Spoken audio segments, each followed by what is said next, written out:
Take your game through one full. You dig what I'm saying? My niggas KG, my nigga Vito in the building. Goddamn me. Chargers that game is a fucking classic. I'm vested. Bro. All said and done. I felt what Gucci said. It's like, nigga, that was 05. I'm still Thank you. What's today? It don't matter. We don't support black business. We do business with black business. That's what we do.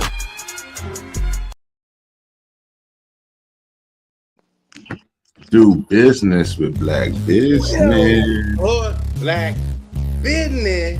I don't know what they be We do thinking. business with black business. We do business with them. No. Been doing this shit. Been on the scene.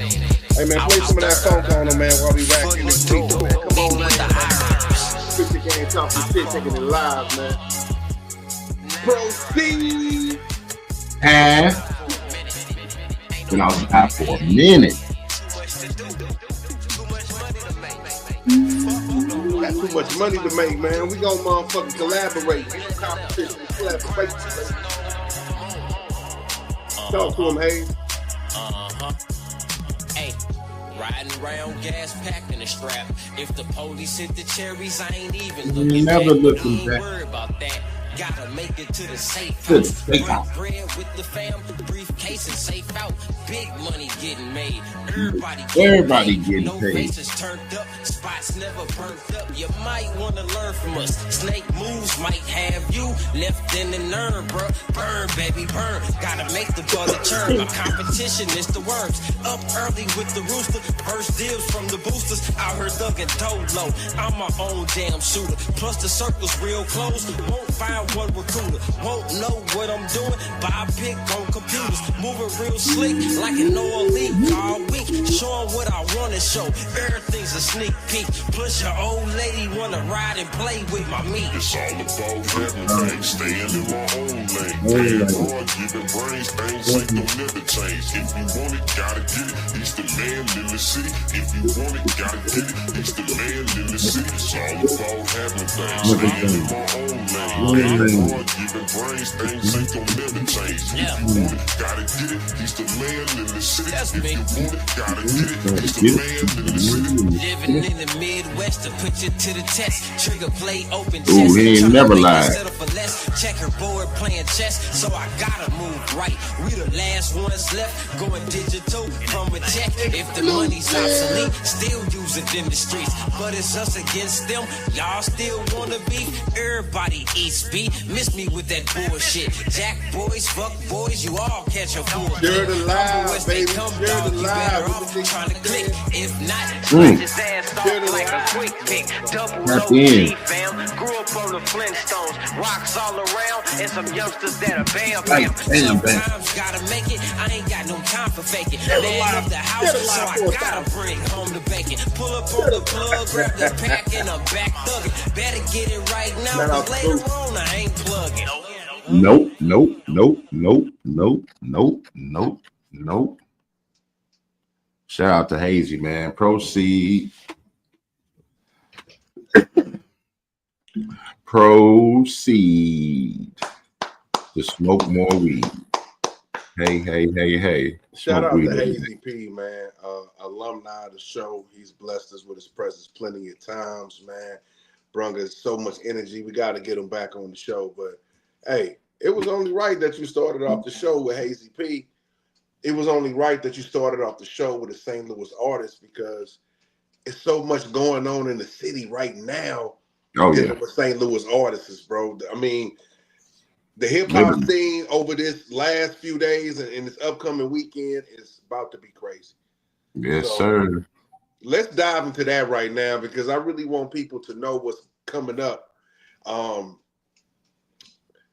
St. Louis artists, man. Tonight, man. Let's go ahead and talk about what's popping tonight.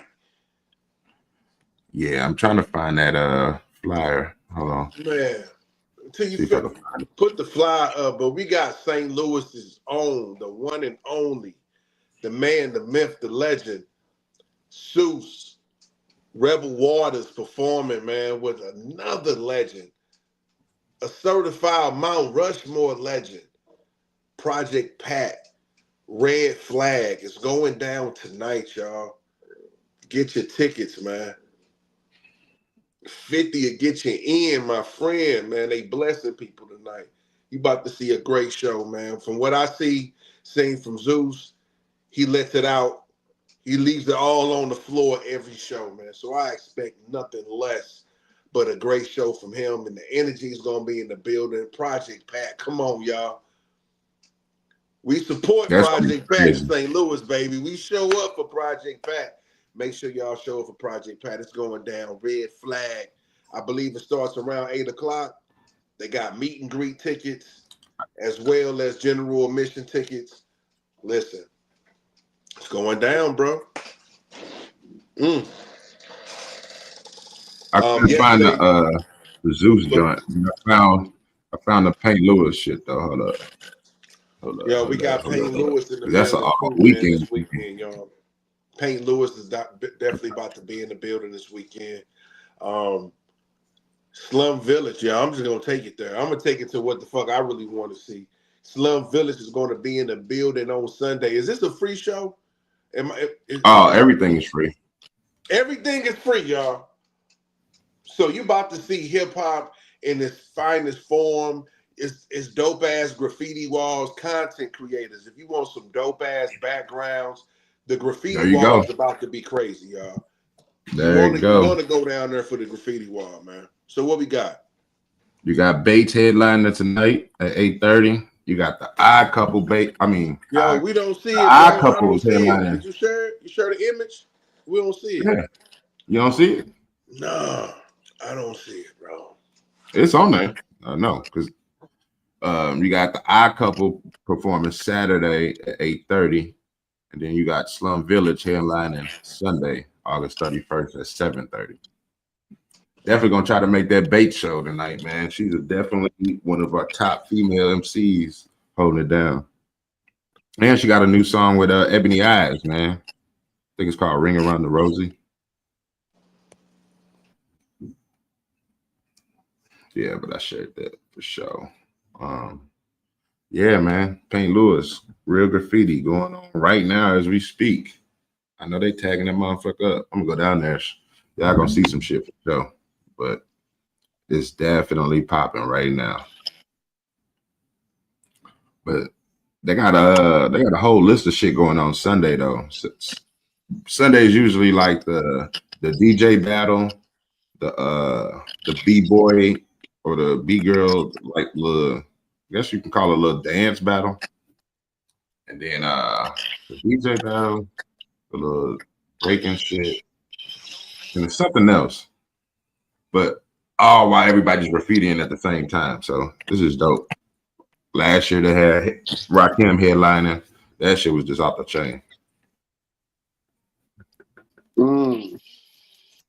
That's where a lot of local acts go to perform too. Because I know Cook Crack, he's doing something because they be having stuff after Paint Lewis is over with. So I may tap in with him to see where he at. So, but yeah, man, it's nothing. It's all about hip hop. If you're a real artist in any form or fashion, you can definitely tap in. Whether you graffiti, whether you a DJ, whether you can break, or whether you can MC, this your spot. It's gonna be cracking. Like I say, Rakim blew the stage off last year. Uh-oh. Is this who I think it is? About to join? Is this who I think it is about to join? Hi, it's me. I thought it was a special guest. I don't know if I got kicked off, man. I'm back though. Yeah, man. Paint Lewis, be there, man. All weekend. Yo, all I gotta say is Slum Villa. You know, definitely the whole fucking weekend, but I mean the motherfucking coup de grace, the damn cherry on top, the finale, the motherfucking climax of it is Slumville, bro. That's gonna be hard. we was just talking about it. How many times does Slumville come here? We talking about a Detroit-based group. So many dope hip hop cuts. I can't even go through them all, bro. You know what I'm saying? But Slumville has been around. I love Selfish. Wasn't that them? Of course, Selfish, bro. You know what I'm saying? Yeah. That's just what I could think offhand. But weren't they a product of Jay Dilla beats and shit? Weren't they getting like Jay Dilla beats? They definitely had Dilla beats, man. Oh, okay, They definitely had Dilla beats, bro. Dope ass hip hop group. So people, come on out, support, man. Support the St. Louis artists, the local graffiti artists. Also, they're gonna have artists from all over the place. So it's just not St. Louis. You're gonna be able to see, you know what I'm saying, a little bit of everybody's sauce out there. You know what I'm saying? For real. It was people from Colombia. It was people from California. Man, all over, bro. Chicago, just all over the world, bro. And I didn't know it was the longest graffiti wall in the world since the Berlin Wall was torn down. That's history, y'all. Like I say, man, content creators, man, that's some dope shit. You want to get some dope ass footage. If you got you a drone, you better head down there, man. Drone guys, if you want some sick ass footage, man. Now, you know, to my understanding, they paint over these walls every year. Every year. So you shouldn't see the same thing twice. Right. Because this is limited footage. They're going to paint over it. So yeah, you definitely want to be down for this one, man. Yeah, because last year I spent 2 days down there. I think I went all Saturday and part of Sunday, but it was dope. It was dope as fuck. Hey man, I'm all for it, man. To catch baits, man, and then I might, like I say, lock in with Cook, see what he on. No doubt, man. Let's say it's a lot of shit going on the whole weekend. Tonight, Paint Lewis events, also Project Pack. Zeus Rebel Waters, aka Rucker Puff. They about to shut it down. Listen, man, I don't know if I'm sure you've been paying attention, man. You know what I'm saying? My dude really been going on a promo run, but Zeus, man, he got some bangers out there, bro. He got some shit I put on the playlist. You know what I'm saying? The damn Snap Your Fan, the damn I'm in Love with a Stripper song.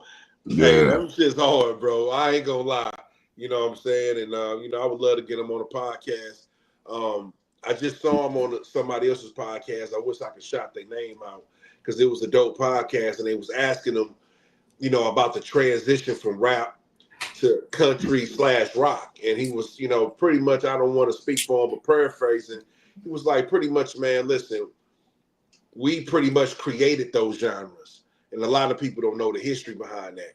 So when people see rappers do something else, they think they selling out. But no, we just going back to our roots.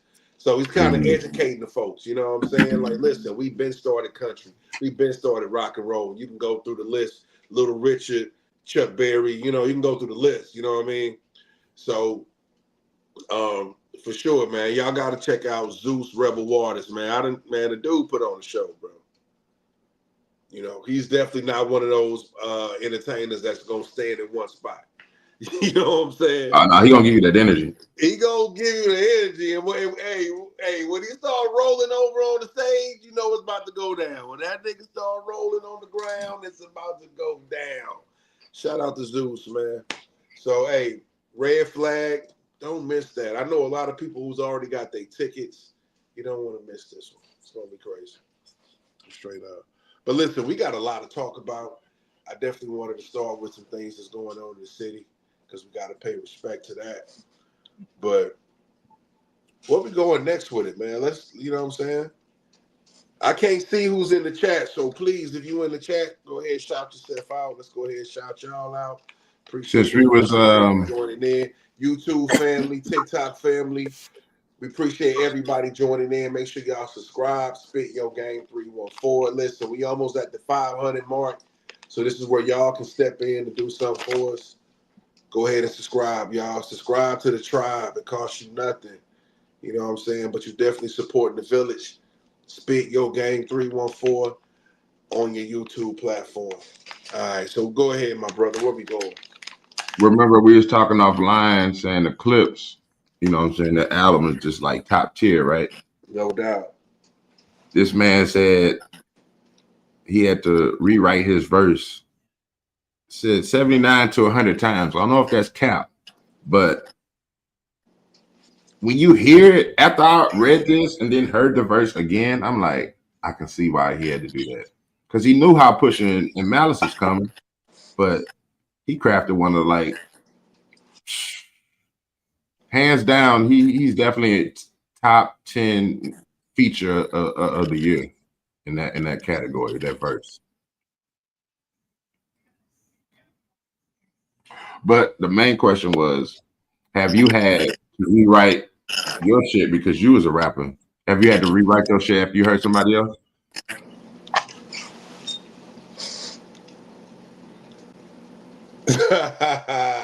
You know what? I've never done that, but I've wished I've had. You know what I'm saying?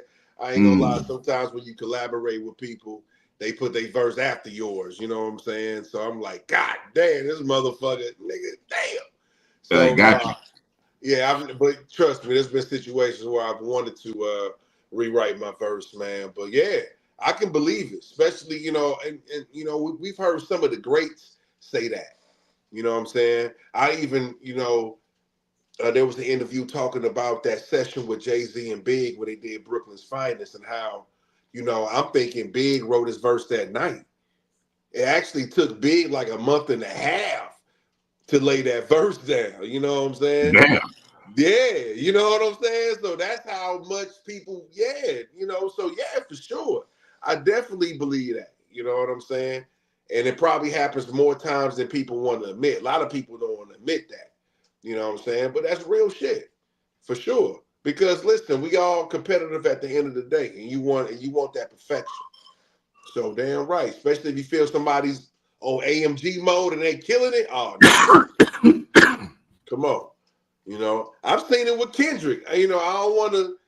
Well, just from the outside looking in, when he put Jay-Z on that "Kill My Vibe" remix. Mm-hmm.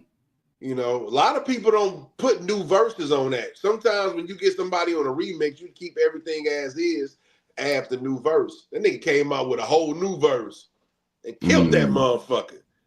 I definitely believe that's because Hov jumped on that motherfucker. Like, bro, of course, he was not about to get the last word, nigga. And that last verse on that remix, that nigga Kendrick proceeded to murder that motherfucker. So yeah, of course. You know what I'm saying? For sure. Now, I don't know if that's how it went down. He might already had the verse ready before Jay-Z got on it, but all I'm saying is definitely was a new verse that was different from the original version, for sure. Yeah, that Tyler verse is, after I saw that, I was like, okay, that makes sense how polished that motherfucker. I mean, they are going to sound polished, but just that, how he just fits in with that song, it's crazy. Uh-oh. I think we ready for King Trey and Sway. Man, let's bring him on in, man. We got our Dallas advocate, man. You know what I'm saying? Down south, man. The person that got his post on the city. Nothing moves without my nigga King Trey knowing about it, man. Shout out to the boy. 214 to the 314. The shit show, my nigga. Let's go. Hamburger. Goddamn. Hamburger. It's been a long time. And goddamn it, I'm back. But you don't know nothing about him. I'm back. Yeah. You don't know nothing about him. Yeah.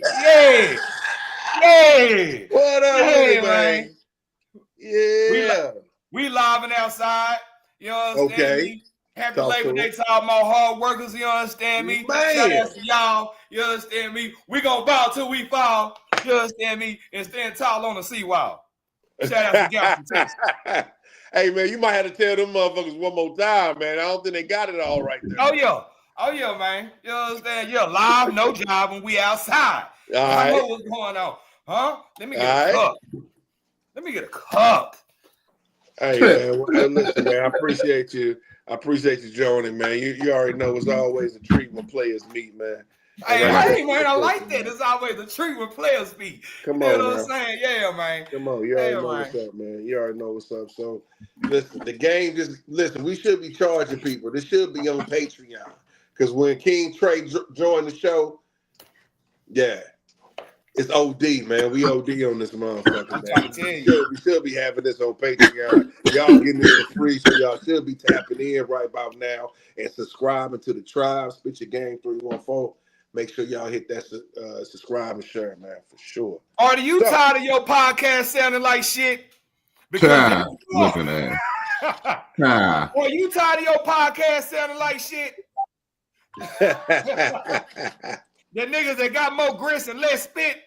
Why? Goddamn. Come on, motherfucking down. Damn, man. Come on now. Come on, man. I got the perfect shit. Worldwide. No doubt, man. So listen, man. We get, we got royalty on. Where are we taking this right now? Where are we going with it? I'm gonna go down south to where he at real quick. Hold up. We're gonna take it to the bottom of the map, man. Shout out. Can y'all see this? That was a dope ass track. Can y'all see it? Mm-hmm. No doubt. We're live. Yeah. Shout out everybody, JG. Yeah.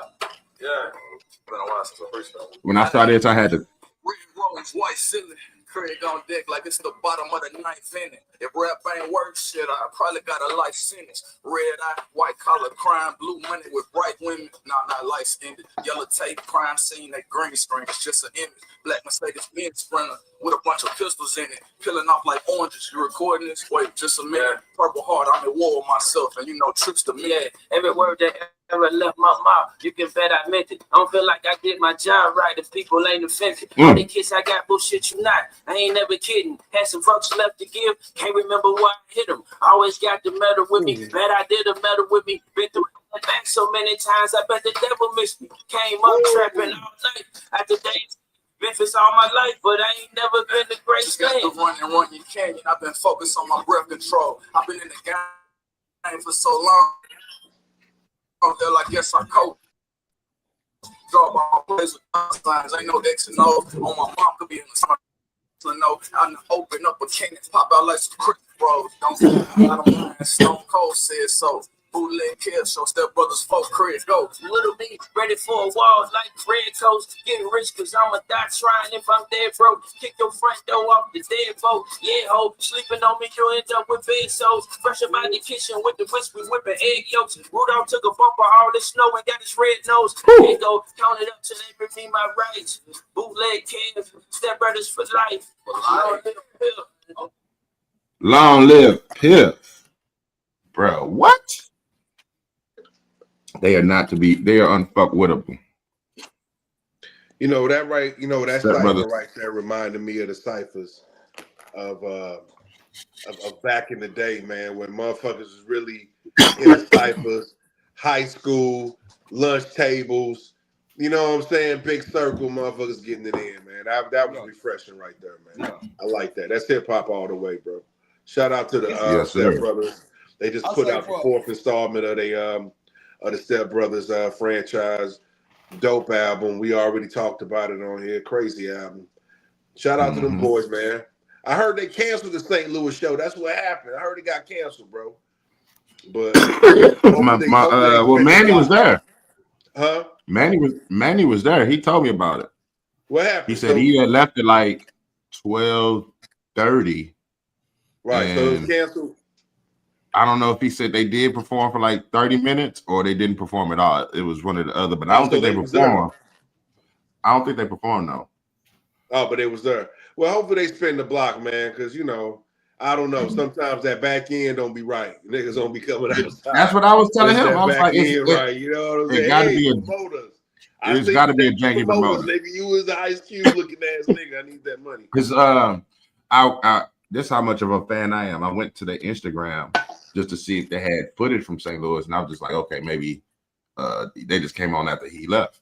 Man, they didn't have no footage from St. Louis. They had footage from every other city. You know what I'm saying? So I was just like, that's not like them to not show up. So it had to be some janky promoter shit. Plus where they was at, man, in the county, bro. I don't like that shit. The ambassador or whatever. That's what it was at. Or supposed to be.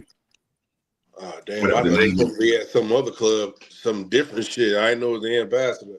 No, it was the ambassador or something else. I can't think of the name of that motherfucker. No, it was something else. It was definitely wasn't the ambassador. It was some club I ain't never. But it was still a hood club though, bro. That's where they were going. Hey, what I can appreciate is something that a lot of artists don't do anymore, and that's just simple freestyling. Let me hear what you man put the pen and pad down and see what you got off the dome. You know what I'm saying? Me like real bars. Let me hear what you got. You know what I'm saying? Yeah. Like give me that off the dome shit, that raw shit, that uncut shit. Not no. Hey, keep that. We gonna come back. And we're gonna double that. That bullshit going on. You doing whole songs on freestyle. Man, freestyle.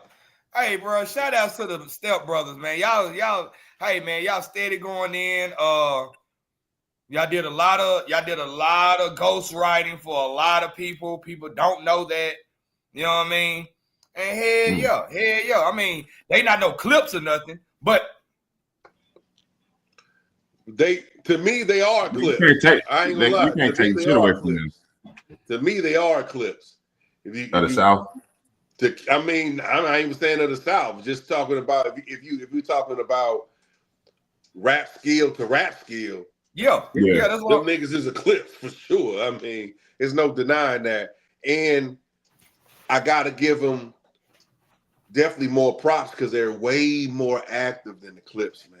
I mean, them niggas just dropped their motherfucking first album in 15 years. So, you know. And that shit is the #1 album in the country. Oh, yeah, for sure. I mean. And that was, and I'm be honest with you, I didn't know that what his name. Now, excuse me, y'all. I'm a little bit. Thank you. Because you knew what I was about to say. Hey, to be 50, you're that should be motivating for anybody that's still rapping under at 50 or below. Like, bro, you know what I'm saying? Like, this man 50 years old and rapping like this. What is really going? Hey, bro. Hey, the normal 50-year-old in 2025 is not the 50-year-old from back in the Gap. Straight up. No. Hey, the 50-year-old back in the Gap was a pawpaw at that time, wasn't it? Hands down.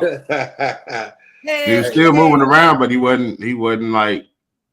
It's not like what it is now. That nigga was limping around, goddamn. Hey, my G, you know, cuz I don't know if you got a chance to check out that Tef Poe interview, but you know, this is one of the things we had brung up with him is the fact that it's crazy that to me, this is one of the first times that we ever seen the older guys putting out better music than the younger guys. Hey, man, me and my homies were just talking about that. Come on, bro. Hey, you know what? And I'm gonna tell you why. I'm gonna tell you this is my honest opinion. I feel like, and no disrespect to any of our younger listeners, and to especially, I'm not trying to downplay any of y'all followers and things of that nature. But this is Country Cousins' opinion.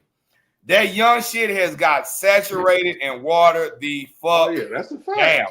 Down. I've said that. Everybody sound like everybody. Not even that.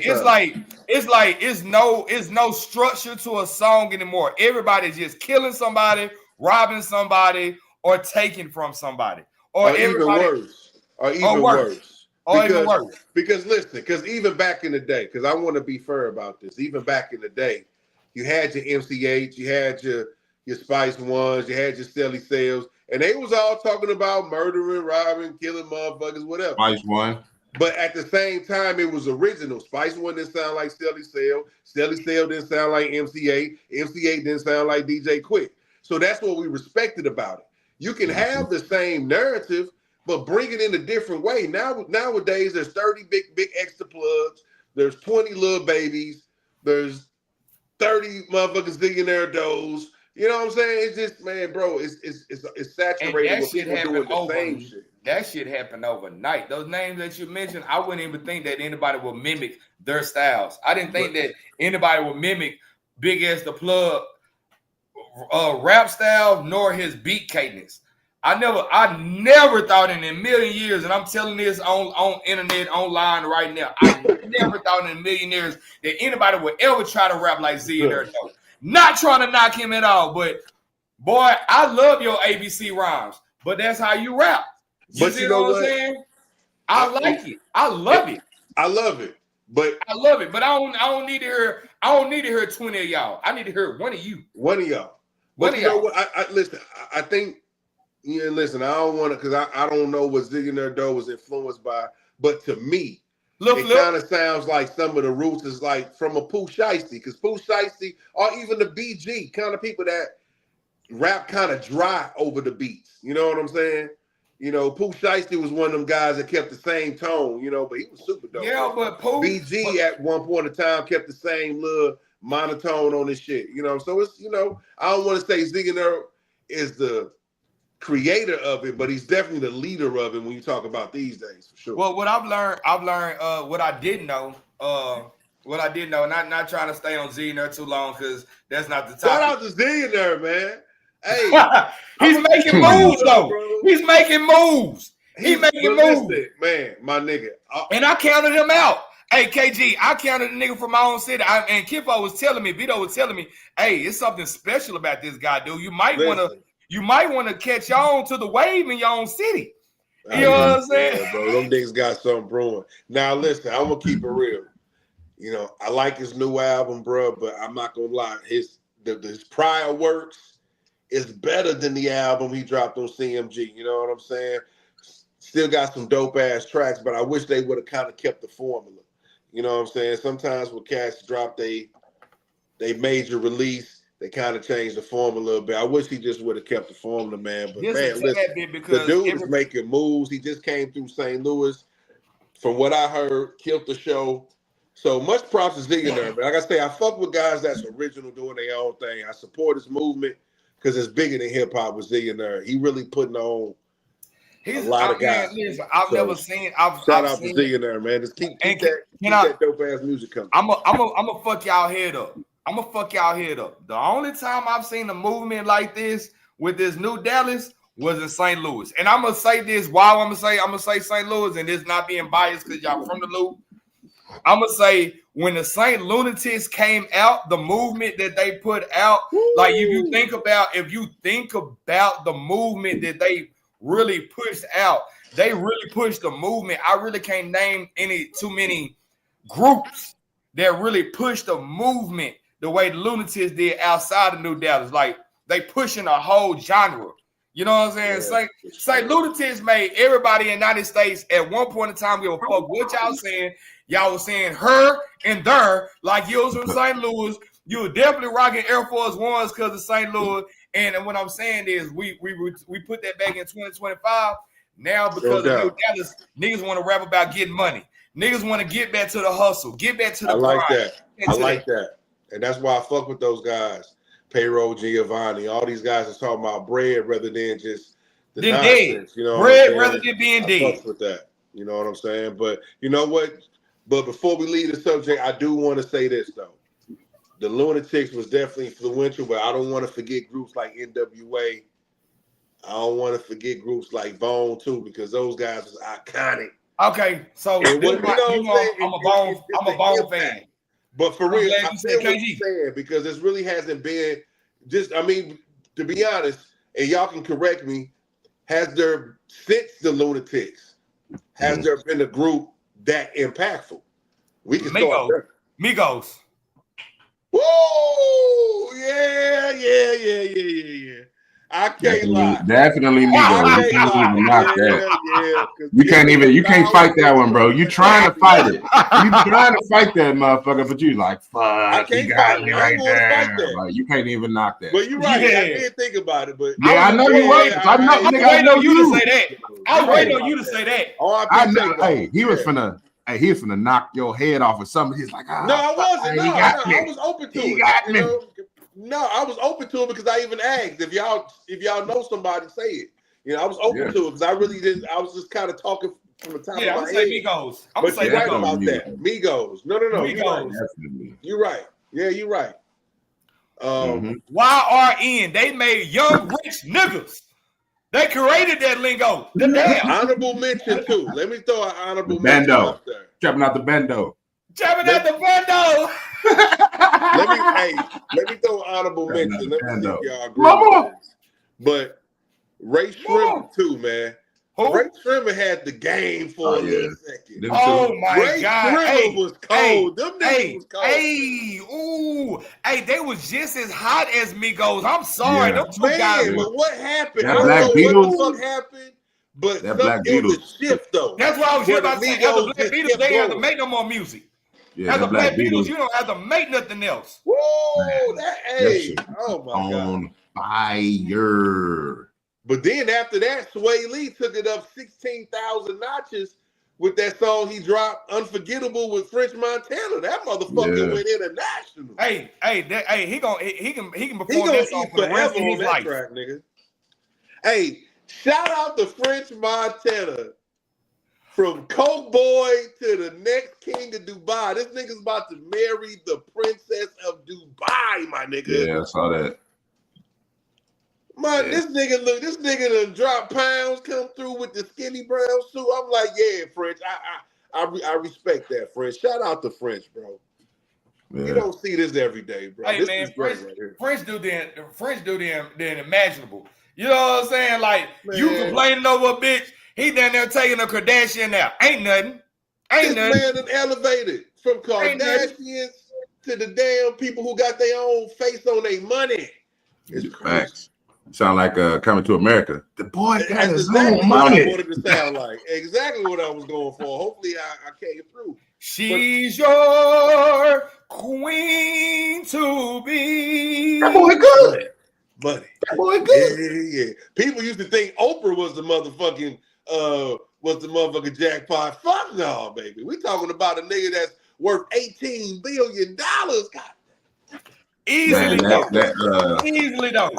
That Dave Chappelle skit was funny as a motherfucker. It was funny, but shit, you know, hey, I mean, much respect to Oprah because she been holding it down, but damn, he got him a young princess, father worth $18 billion, heir to the throne. That nigga, from this point on, that nigga lives in paradise. Bro, I'm about to change it up though. Here we go. We was talking about groups, so. What you got up there? Because on some of them I can't see them motherfuckers. All right, you got this. We in the versus segment, man. I'm just changing it up, changing up the energy. So you gotta go. Hold up, nigga. Goddamn. Damn, I don't even see. Hold on, I gotta go through. Facebook. My man can't even see this. Hold on. One group gotta go. He obviously made his decision, so I'm gonna run them down for you, Vito. You got Outkast, you got Mobb Deep, you got Clips, and you got UGK. One got to go. God, dog. And of course, it comes down to Clips versus Mobb Deep. That's it. It definitely comes down to Clips versus Mobb Deep off time. Not getting rid of Outkast. They just celebrated the 27th year anniversary of ATL. Means we're not taking them off. They're in the Rock and Roll Hall of Fame, G. They're in the Rock and Roll Hall of Fame, G. Definitely not going there. So it's gonna come down to Mobb Deep. So now I got to go to Catalog. That's not fair. That's what you gotta. Hey, this is however you break it down in your mind. That's I gotta what go. You mean it's not fair. That's, I gotta go however you want to do it. Catalog. That's not fair at all. I think Mobb Deep has more classic albums. I gotta go with Mobb Deep, and Mobb Deep was more versatile in what they kind of spoke about too. You know, I love Coke rap, but that kind of hinders you when you kind of go against niggas that can talk about life, pain, different struggles niggas related to.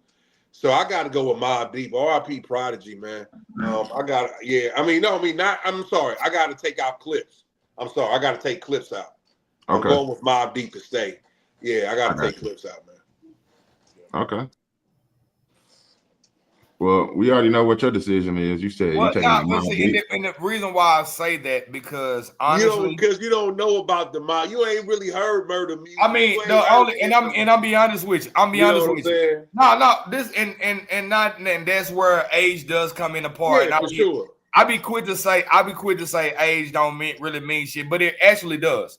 Especially when you think seasoned with the shit. You know what I'm saying? What I actually heard these music. When I was a kid. When I was a kid around 4th or 5th grade, Mobb Deep had that song called Quiet Storm with Lil' Kim. Yeah. That Wizard alone, but go ahead. All right, so This what I remember. I can't get rid of quiet. I remember every word to that song, but not understanding the remix or the original. You probably talking about the remix. The one with Lil Kim. I could never. That's the remix. Yeah. The remix is with Lil Kim. Yeah. Yo, that's my shit. I need that shit. You know what I mean? Like, hey man, R.I.P. Prodigy, man. You know what I'm saying? So that tells you that I know what to a certain degree. I know what I'm talking about because I heard it. But I can honestly say in 2025, I didn't know what the fuck they was talking about. I like the beat, I like the hook, and because of that, I knew all the words. But I'm gonna say Clips. For sure. Clips, hey my nigga, I don't give a fuck where you was at. Clips, if you played on a football team and Grinding came out, you was hitting them pads. Yeah, for sure. But you know what, Kinfo, I can respect that because you brought up a good point. Mobb Deep spoke New York slang, so if you ain't familiar with all the New York slang, you probably them stars and what they talking about. That was representing Queens. You know what I'm saying? Is more related to the South. So yeah, when they spoke about they hoods and shit, it was more relatable. You know what I'm saying? Right. Then for VA, but I'm just saying it's the impact that Clips brought to the game. That's I want to say this.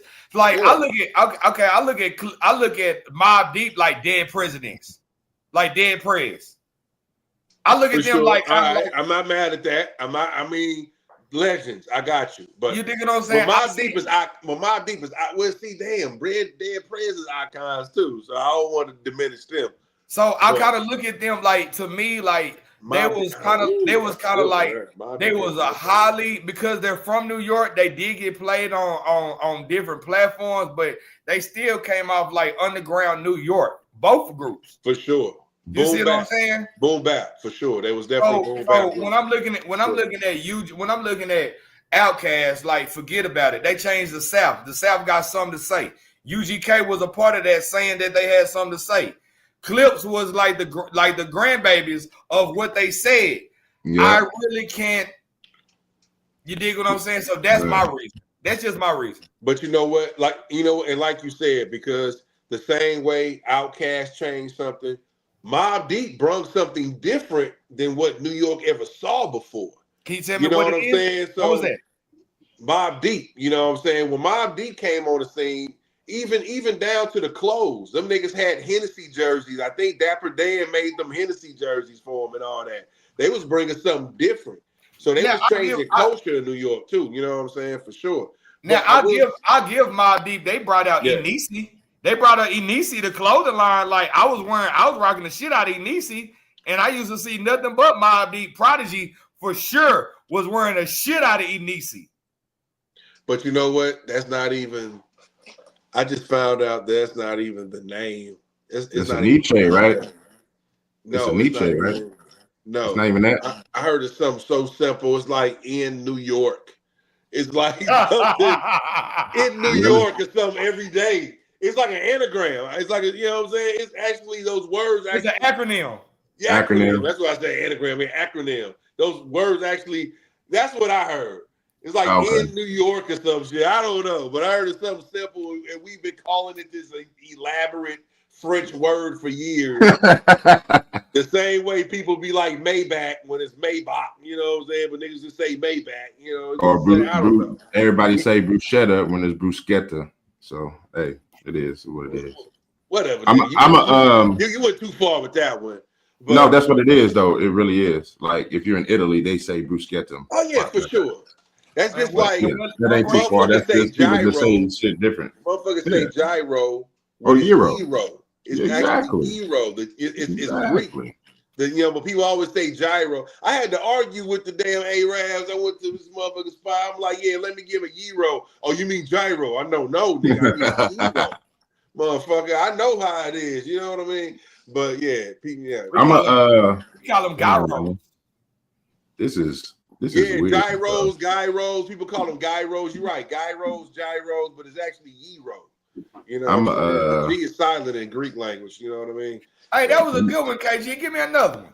Hold up, bro. I didn't even make no decision. Y'all keep talking about euros and shit. Hold up, bro. But I do want to say this for you. This is a tough decision, bro. This is tough. Go ahead.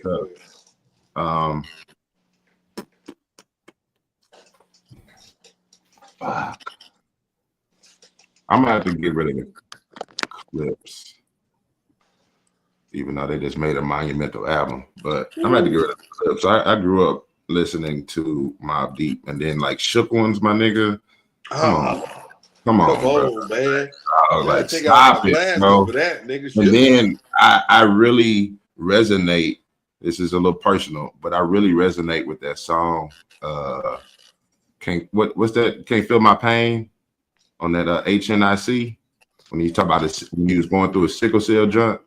I kind of relate to that because my daughter ended up having that, and she has those pains that you can just feel or just see, but you can't do shit about, and that's what he rapping about that whole song, bro. So Can't Feel My Pain, yeah, bro. So I'm gonna have to get rid of the Clips, even though they are doing what they doing. But Mobb Deep is this, bro. If you of hip hop or claim you hip hop, bro, you gonna fuck with Mobb Deep, my guy. Or if you haven't heard of him, I don't know why, but yeah, that's my reasoning for that. But yeah, that Can't Feel His Pain, oh man. And then Keep It Thorough. Oh my God, I break bread, ribs, $100 bill. Come on, but be fair, that's Prodigy solo works. We just I know, but still, as a group, I already ran down, what they did as a group, and then Get Away with Nas. Come on, Pusha T got a classic album too. Who? Pusha T got all of them do. He definitely got some dope works. Even I went back to Malice shit when he was dropping shit in 2013 and 2015, I believe. Malice shit by himself is hard. Like he was still how he's rapping on Let God Sort Him Out. He been rapping like that. People wasn't really tapped in because they didn't know he was probably making music, but he been the bars, the flow, the content, everything is still there. Just people wasn't tapped in. So I went back and listened. I'm like, sheesh. Everybody talking about now, but it never left. You know what I'm saying?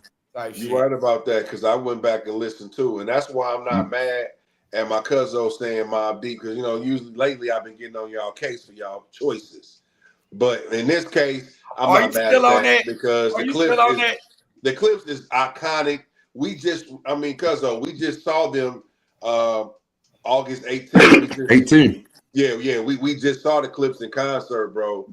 How was it? Guys, the show was just awesome, epic fucking motherfucking awesome show. The whole the way they staged everything, how the background was interactive with the songs they was now playing. I think it was from me going to the Clip show and reverting back to the Kendrick show, I think they got that from Kendrick because Kendrick the venue at the factory been doing that, bro. That ain't no. Let's relax, brother. Relax. I'm not saying he was the first one to do it either. Just relax. But I'm just saying, since I went to both shows, they had the same kind of thing. Like they had Kendrick and SZA just talking shit like they were being interrogated. Like it was a whole little theme to that shit. That's what I'm saying. It was a whole theme how they had it with Virginia, the whole little girl out there talking about it before the song dropped and having their parents in the background. I'm just saying he didn't copy it, but they were on the same wave as far as giving a great concert experience. That's all I'm saying. Hey, KG. You didn't like giving motherfucking Kendrick. This nigga just credits Kendrick with every motherfucking thing. Go ahead. He just credits Kendrick every goddamn thing. No, because MC Light did it too. MC Light did it at the City Winery. So I'm not saying he's the first, but I'm just saying if you didn't go to the show, but you didn't see the experience that I saw. I hate this with a passion. I'm sorry, I gotta say this. KG, I fuck with that hat. They got your aura kind of like zen as fuck. I fuck with that hat. But I cannot stand that this one motherfucking hey dude, real talk, he don't got aura like that. I'm sorry to say. Kendrick does not have aura like that. Damn. I mean, you don't have to talk about it. Like talk about it. What you talking about? Aura? Like, God damn. Like, God damn. Everything. He's not him. He had a him song. I'm tired of this shit. Hey. I love it.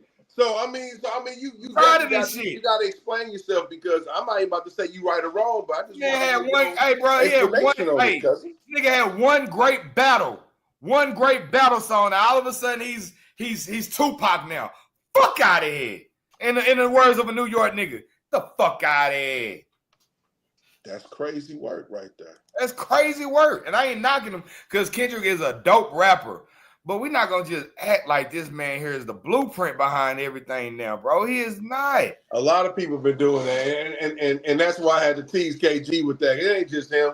Everybody attributes everything to Kendrick right now, and I definitely think he definitely has a lot of influence on what's on things that's going on in the culture currently. At the end of the day, but I mean, listen, I've been seeing people do concerts like that, dog, where they run backgrounds and do shit like that. So. Ja Rule just did it. He went viral for doing it in his last. The Clips probably been around longer than the motherfucking Kendrick. I want to say the Clips been around. So the Clips, what I'm saying, they probably got that from Slick Rick or some shit. But give me 3 seconds. Straight up, man. I mean, but that's some real shit. Everybody always attribute everything to goddamn Kendrick, dog. A motherfucker worse than damn Air Force Ones. Oh, Kendrick had the Air Force Ones. Oh, he the first nigga with the Air Force Ones. That nigga come out on a motherfucking Huffy bike. He the first nigga that ever had a Huffy bike. I mean, it's just sometimes it gets a little outrageous, man. You know what I'm saying? Like, damn, let's reel it back for the people that don't know the hip hop history and think anything that just went down in the last 5 years is the first time it ever went down. No. History. Hey, we gotta shout out to Trey. He always be watching this shit. We always kick the shit at work. But he said pen wise, Kendrick or Lupe. Oh, I'm gonna have to go with Lupe. Over J. Cole, y'all, it's some names that people just forgetting, bro. Like over J. Cole, over Drake, like for real. Like shout outs to you, dude, Trey. You know what I'm saying? Trey to Trey and not Sway. You know what I'm saying? In the deep way. But at the same time, you know what I'm saying? But at the same time, nigga, you done lost your damn mind. Nigga, you know what I'm saying? Like, nigga, Kendrick ain't like, nigga, I listen to Lupe and I wanted to kick and push in life. Hey, you talking about? I wanted to kick and push in life. Hey, shut up. No, nigga, no, goddamn. Kendrick ain't, no. He took goddamn, he did good because, and I say that because I actually I'm talking to people that follow, you know what I'm saying, YT homie. You know, but Kimpo know this. Like, I come from a gang banging background. So I know California West Coast music. This man took a little bit of Draco, a little bit of this rapper, a little bit of that rapper, and he brought y'all what California sounds like today in today's world. That is not his 100% flow. You know what I'm saying? And like Kimpo and KG, I fuck with you. But I think you need to remember where you came from on that note when it comes to Kendrick, bro. I need you to remember where you came from, bro. Like, he wasn't just him. Prior to that, like, what was that album called with DNA? Section 80? No, damn. No, that wasn't damn. Yes, it was. DNA is damn. Bro, you want to argue with me? Come on, bro. I'm a Kendrick fan. The album Damn is the song with DNA. And Humble and all that shit. Yeah. Oh, that's damn. That's damn. I know what I'm talking about, bro. Yeah, that's damn. Okay. Thank you. I know what I'm talking about. Hey, Chad, this nigga, this is Mr. Right. You dig what I'm saying? Not Mr. Get Right. This is Mr. Right here. You know what I'm saying? Man, but damn, because I said the wrong one at first. I said Section 80, but no, it's hey, damn. Vito, we gonna call KG. Oh, no, damn, Vito, I'm talking to you now. Hell. I'm here, man. I'm talking. Hey, if this ain't Mr. Hey, not Mr. Get Right, but Mr. Right. You got you together on some shit. Hey, I be the same way, KG. I fuck with you. Hey, let me see that shirt, kid. The Mary J. Blige. When they came here earlier this year, I said my mom and my daddy to it since I couldn't go. I just my pops bought me the shirt for you know what I'm saying. Hey, bro, I be loving that, bro. You know what I'm saying? Y'all niggas be. Hey, tomorrow I'm actually putting on the tuts. So hopefully, you know what I'm saying, I can show y'all, bro. I'm putting on the tuts and I'm going to the Juvenile performance with the 400 Degree Orchestra Band. Man, fuck you. He's supposed to come here twice and he canceled on us twice, nigga. That was some bullshit. Respectfully, fuck that nigga. Exactly. Thank you. Keep that same energy, nigga, because that was some bullshit. He canceled twice. He canceled twice and then showed up with the Hot Boys like that's all good. Nah, nigga, we still want that to was see better. He gave y'all the Hot Boys. No. It's a different Juvie didn't even cancel twice. He even canceled twice. He postponed the first one to November. No, December. November show. You know what I mean? That was fucked up. I'd rather him listen. Even if he would have postponed it to next month, I would have been happy. I just wanted to see that show. Juvie, if you listening? Even more than getting my money back, I just really wanted to see that show. Man, fuck that shit, bro. You can't argue with that, bro. Then you can't. I mean, it was dope that you came with the Hot Boys, but we still wanted to hear like shit off 400 Degrees, my guy. You did your shit as a collective. You know what I'm saying? Is it safe to say that 400 Degrees was his best album? Yes. Oh, fuck arguably, yes. Hold on. And I'm being yes. Whatever album you about to say, hell yeah. Over Project English? Yes. Project English. Yeah. Kick this nigga off our screen. Who's that nigga on that nine?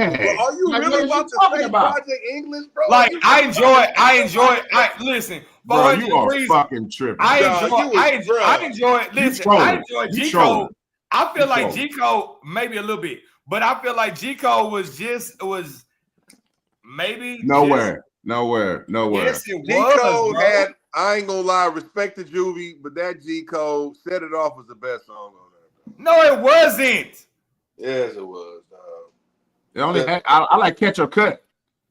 When the Catch or Cut on there, he had some dope songs. I ain't trying to say he ain't have some other dope songs, but to me, I was standing on the trolling, bro. I was standing on the motherfucking Coney, you dig? Head busting because I'm on that marijuana. But that's not on there, bro. No, that's on the Hot Boys. That's on the Hot Boys album. Hold on. No, he's right. No. Put money on it. He's right. No, it's not. No. Listen, he did. Juvenile did put that song on the G Code album, though. But that song original. I think y'all niggas is capping. Hold on. I'm keeping it real. He did. Hold on. I'm finna look it up right now. Check it out. He did. He did. I don't remember that. I remember it was on the Hot Boys album when everybody had their own song. It was on the Hot Boys album. I'm a rapper, but I'm still a gorilla. You understand? Come on, bro. Yeah, you understand was my shit. You understand? Bro, it's not better than 400 Degrees, bro. It's not better. Touching 400 Degrees, though. It's not better than 400 Degrees, to answer your question. All of his albums are not touching 400 Degrees. To me, I ain't gonna lie. To me, Juvenile's next best album is Juvie the Great. Juvie the Great was crazy. Dum. Man, Slow Motion. Slow Motion was on there. Slow Motion, yeah. Juvie the Great. Oh yeah, Slow Motion, all that shit. Yeah, nigga. Fuck. I mean, much respect to those other projects. All right, you said what was on the G Code? You understand? They had a version of it where that song was actually on there because they used to do that back in the day. They used to put songs that you did for soundtracks on your album. They used to do that shit. I'm not seeing it, but whatever y'all say.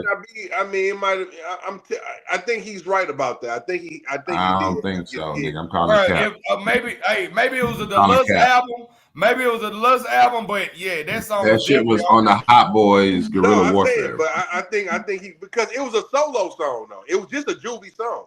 It wasn't like nobody else was rapping on. It was just a Juvie I know. Everybody had a solo song on that album. That's what I'm saying. So it kind of makes sense that he might have put it on one of his solo projects. Yeah. Nah, I don't see it on that one. As far as that Baller Block, well, no, that's Baller Block. That's not a. Exactly. You know what? I gotta listen to that Baller Blocking soundtrack. Hey, BG had the best song on that hoe.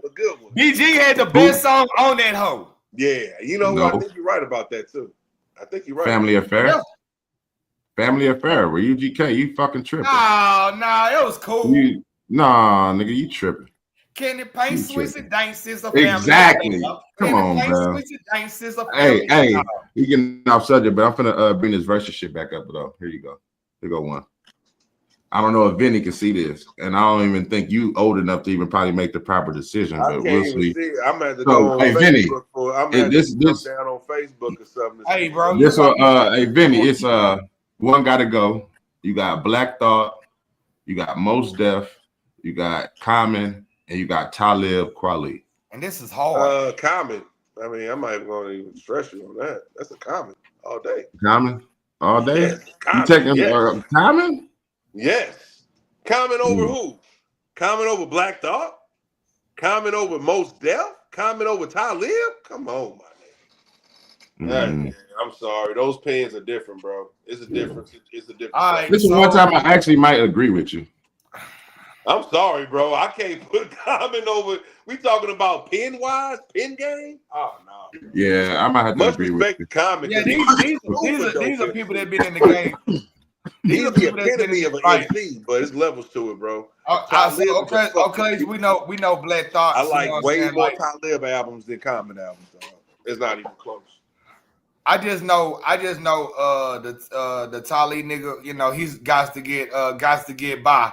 I know that. Yeah, for sure. He got to get by. You know what I'm saying? Common got some shit too. The song with The Corner. Everybody do, bro. Everybody do. Crazy. There is a light that shines. The Corner with Kanye West. I never meant to love like this. Yeah, but these are guys that speak New York compared to Chicago, and he's a cool Chicago rapper. Oh, he a cool. Hey, listen, you know what I'm saying? So these are gonna be in the Lou this year too. Common and Pete Rock is the headliners, one of the headliners for the. And then you got to think about it. For me, you got to think about it. I grew up in an era when it was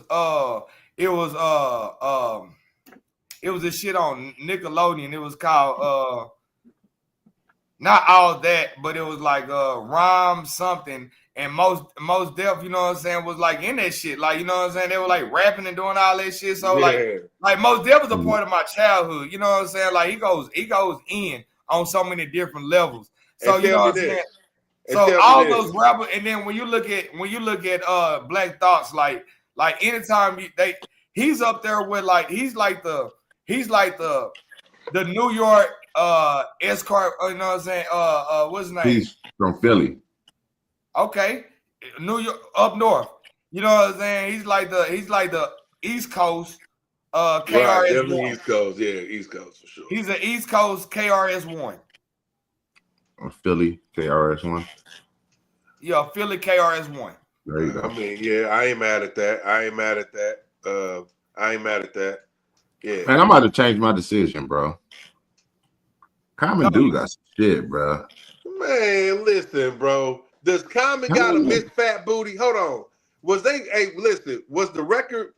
radio stations down in Dallas playing Miss Fat Booty when that shit dropped? No. God damn. You trying to tell me they wasn't playing? I know I ain't got too much to shop. But you know they weren't bumping that on the radio? That's crazy. Y'all niggas was lost down there. I can't help y'all. I can't help y'all niggas. But Kyle know what it was in St. Louis when that Mos Def song dropped. But he's so close. St. Louis is so. I'm gonna take Common. I'm gonna keep my decision. I'm gonna take Common because I was gonna remove Talib, but Talib got some shit. I'm not even talking about albums. I'm just talking about who can actually rap better. Because I enjoyed Chocolate Water, whatever that album was. Like Water for Chocolate. Like Water for Chocolate. Yeah, I enjoyed that. That one that had the light on it. If I'm not. B, the album B. B was probably his best album because he had that track, The Corner. The Corner. That's what I just said. Yeah, with Kanye. Ooh, with Kanye. That's when Kanye was Kanye. Yeah, he was giving up them soulful joints. What you say? P. Henson. She was in the video. Taraji P. Henson. She was in the video. Man, listen, dog. Oh, that song "Testify." That's the song I'm talking about. Oh yeah, "Testify" was super. "Testify." Yeah, she was in that video. But that's his best album, bro. That's times when you need someone. Yeah, that's the light right there. That's probably one of my favorite. By your side. Yeah. There is a time that light will shine, especially you. And Man, bro, if you don't think that song wasn't getting played down south, nigga, your grandmama ain't from down south, nigga. Cause that song was definitely getting played down south. But I know for a fact y'all niggas was playing the Root song down south. Yeah, with Erykah Badu. Yeah, I know y'all was right. You can't tell me y'all wasn't playing the Listen, bro, she is late. People don't speak on it. But honestly, this gonna hurt some feelings. And this another thing I wanted to tell y'all too. You know, before I make my statement, I'm gonna make my statement. Then I'm gonna make another statement. Erykah Badu is the real queen of Texas. It's not Beyonce. Ooh. Erykah Badu is the real queen. Is the real queen of Texas. It's not Beyonce. Nasty. That's nasty word. So why do you? All right. So I mean, you definitely got to give us the sauce on why you feel that way. The body of, again, we talk about, and we're gonna talk about influence. Far as neo soul going and things of that nature is never been such a strong pioneer of that than Erykah Badu. Before that, you had people like Sade. And you know what I'm saying? I'm talking about old heads, you know what I mean? But Erykah Badu made you she made it comfortable for your hair to breathe. She made it comfortable, you know what I'm saying, for you to wear your black.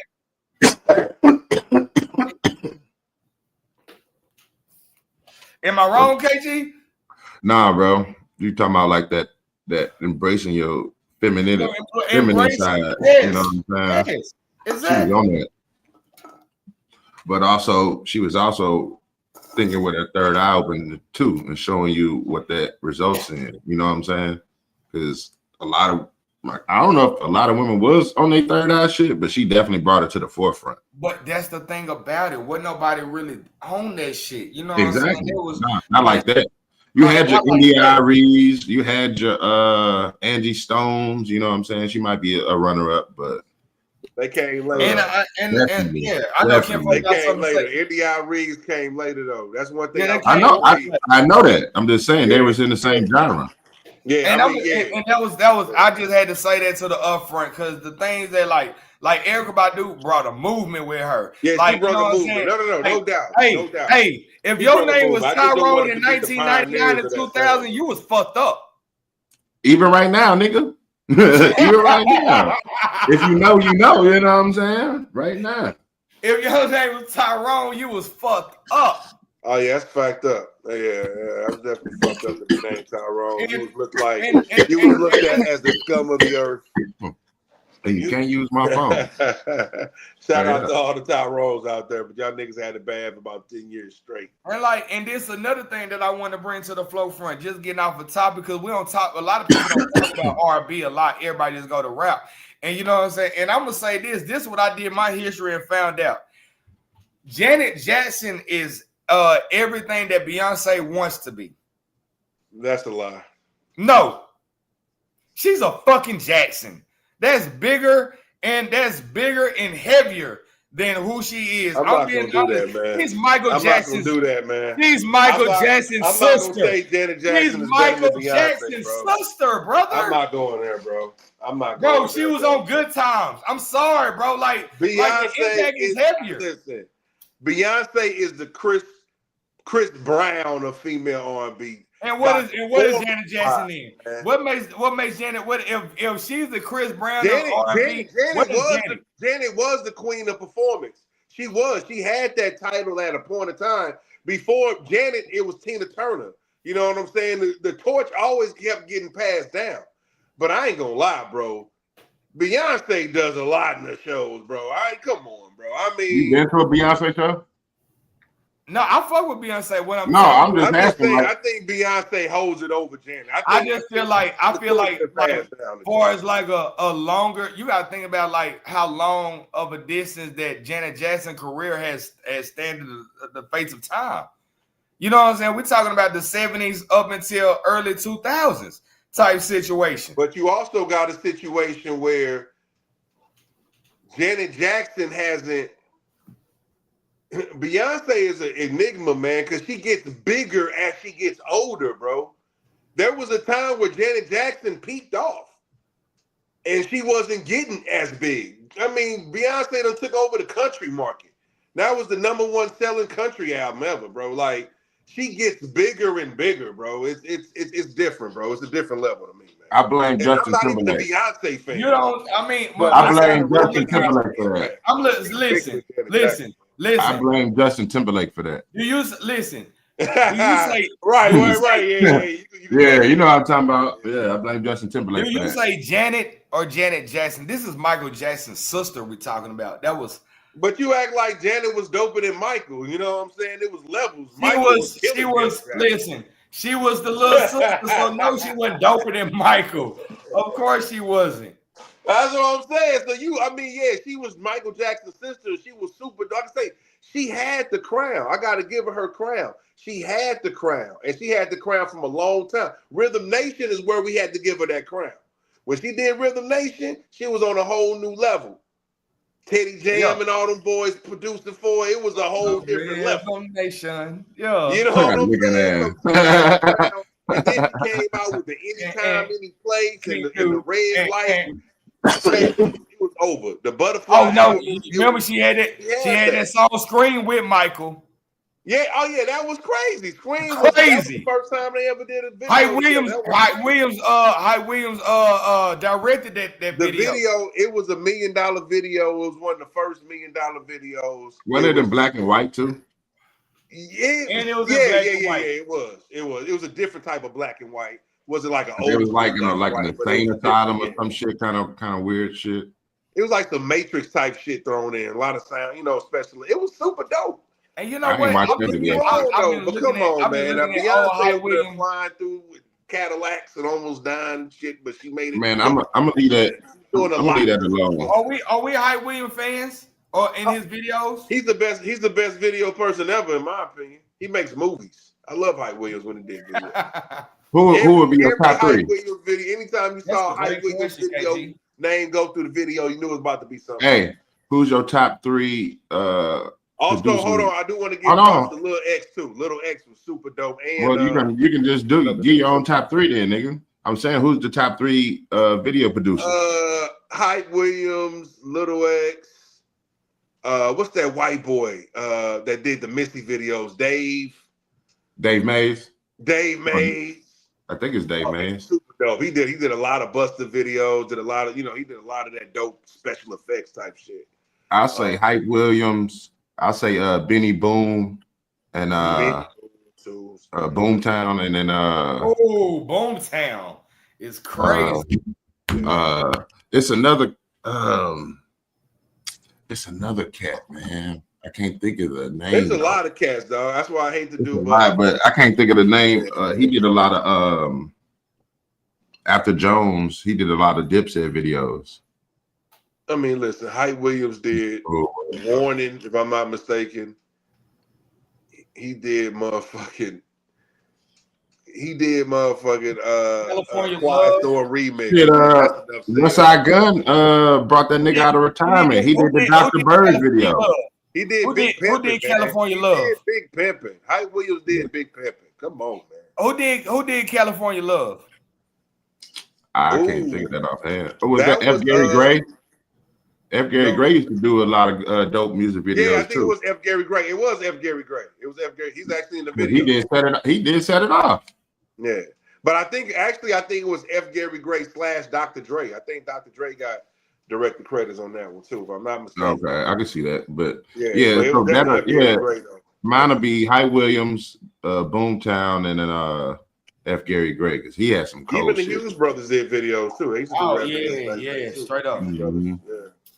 Hey, I got another little verses though, but this is crazy because it's only your man's right here, so I have to explain this one. So you got 1, 2, 3, 4, 5 rows of JC CDs, right? So you might have to go to Facebook to look at this one to make your choices because it's a lot of shit. You can only pick one from each category or each line.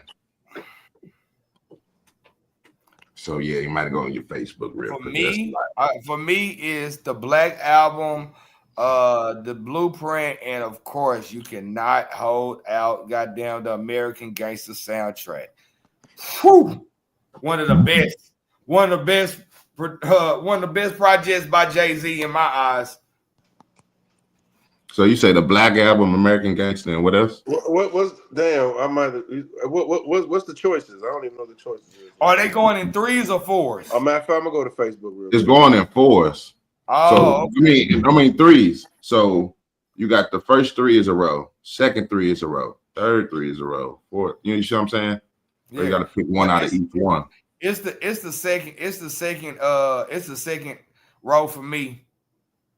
No, I'm not saying that. You got to pick one album out of each row. So you're picking 5 out.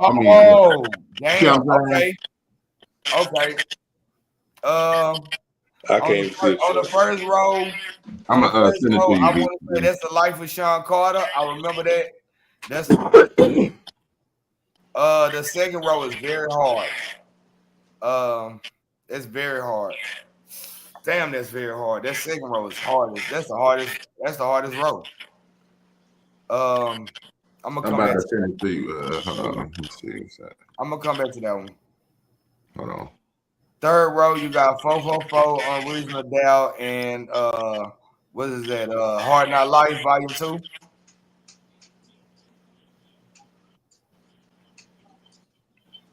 I'm about to send him the picture so he can see what we talking about. I know Jay-Z. I listen the fuck out of Jay-Z. That's how I can recognize his albums. Man, you don't know Jay-Z saying Bow Wow bigger than Jay. Go ahead, nigga.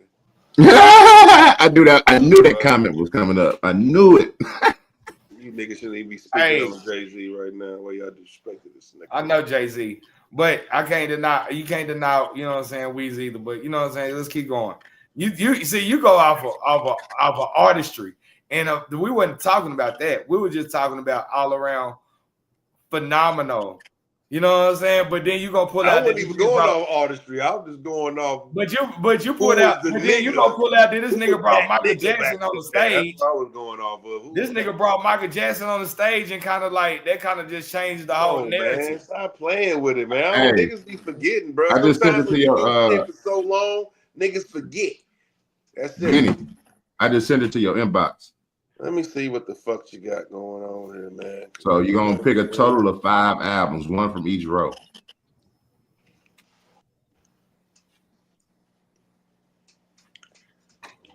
All right, so we got you see how it starts? It's each row is 3 albums. Yeah, I see it. Keep one out per row. Okay. Yeah. So I'm gonna let the Jay-Z enthusiasts go first because I love to hear this shit. Life of Sean. That's nasty. But I'm gonna have to go with the first one on the first row. Was that the Lifetime? That's the first. You going in My Lifetime? Yeah, My Lifetime. I have to go with that.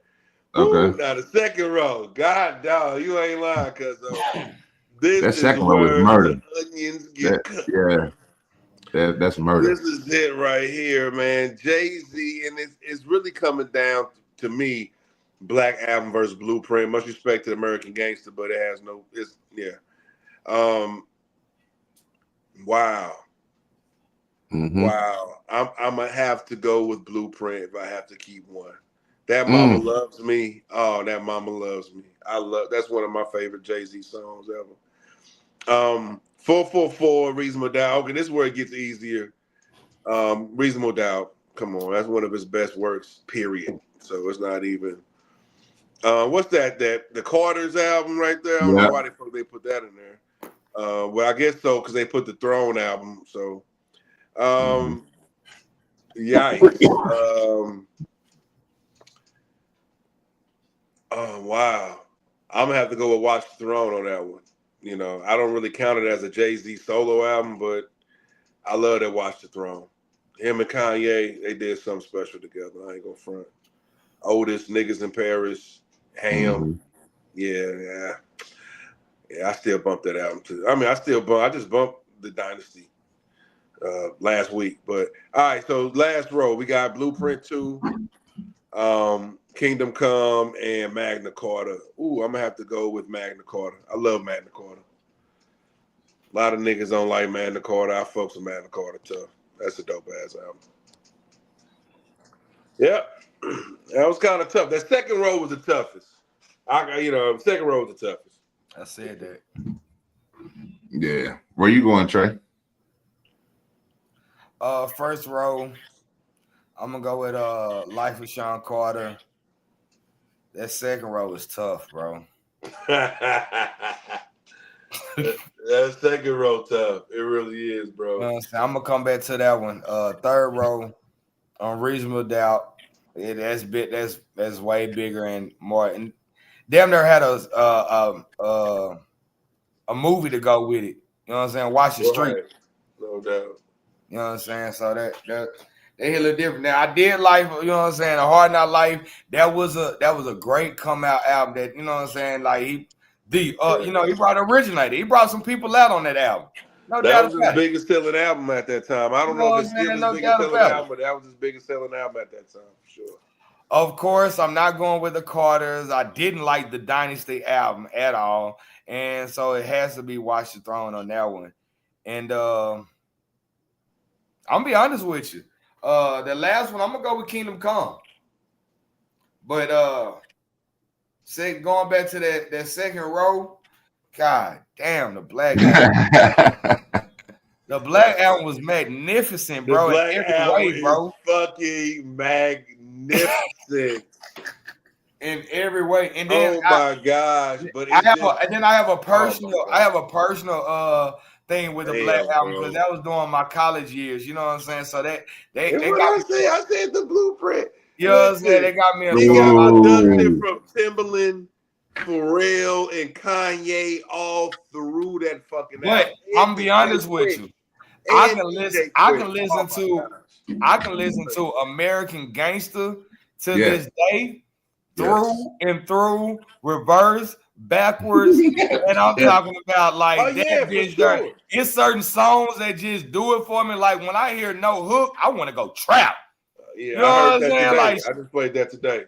You dig what I'm saying? Like when I hear Rock Boys, I want to put on a suit and go to the casino and do something. Nigga, party life. You know what I'm saying? Like party, yeah. You know what I'm saying? Like, come on, they know. So for me, and then like how it just correlated with the movie itself. You know what I'm saying? It was like I got two American Gangsters. I got the movie and then the album. And the album that gave me the movie feel. You see what I'm saying? So for me, and that was a tough one because again, that Black album was magnificent. I'm gonna have to go with American Gangster, and that was tough. And not holding out the Blueprint. I'm not gonna be too mad at you, bro, but because the Blueprint over Blackout or Blueprint, oh man, I love American Gangster, but I do. I have a personal. It's a different stratosphere, man. But I respect it because to me, I think American Gangster is definitely top 5 when it comes to Jay-Z albums. I don't know where I put it at, but it's definitely top 5. But Black Album, like you say, the Black Album is magnificent from start to finish. But the only reason why I went with the Blueprint is because some of those songs were so impactful when you think about Renegade. Yeah. You know what I'm saying? When you think of, that song alone, that was viral before viral was viral. Oh, yeah, like, for you know sure. What I'm saying? Like, come on, because that was the first time people actually said that Jay-Z lost on a song. Yeah. That was the first time that was really even being whispered. You know what I'm saying? Well, I mean, I ain't gonna say that's the first because people did say Big might have got him on the Brooklyn's Finest, but for real, when it was like a worldwide conversation, was that Eminem. You know what I'm saying? Eminem joint. But it Ain't No Love in the Heart of the City was crazy.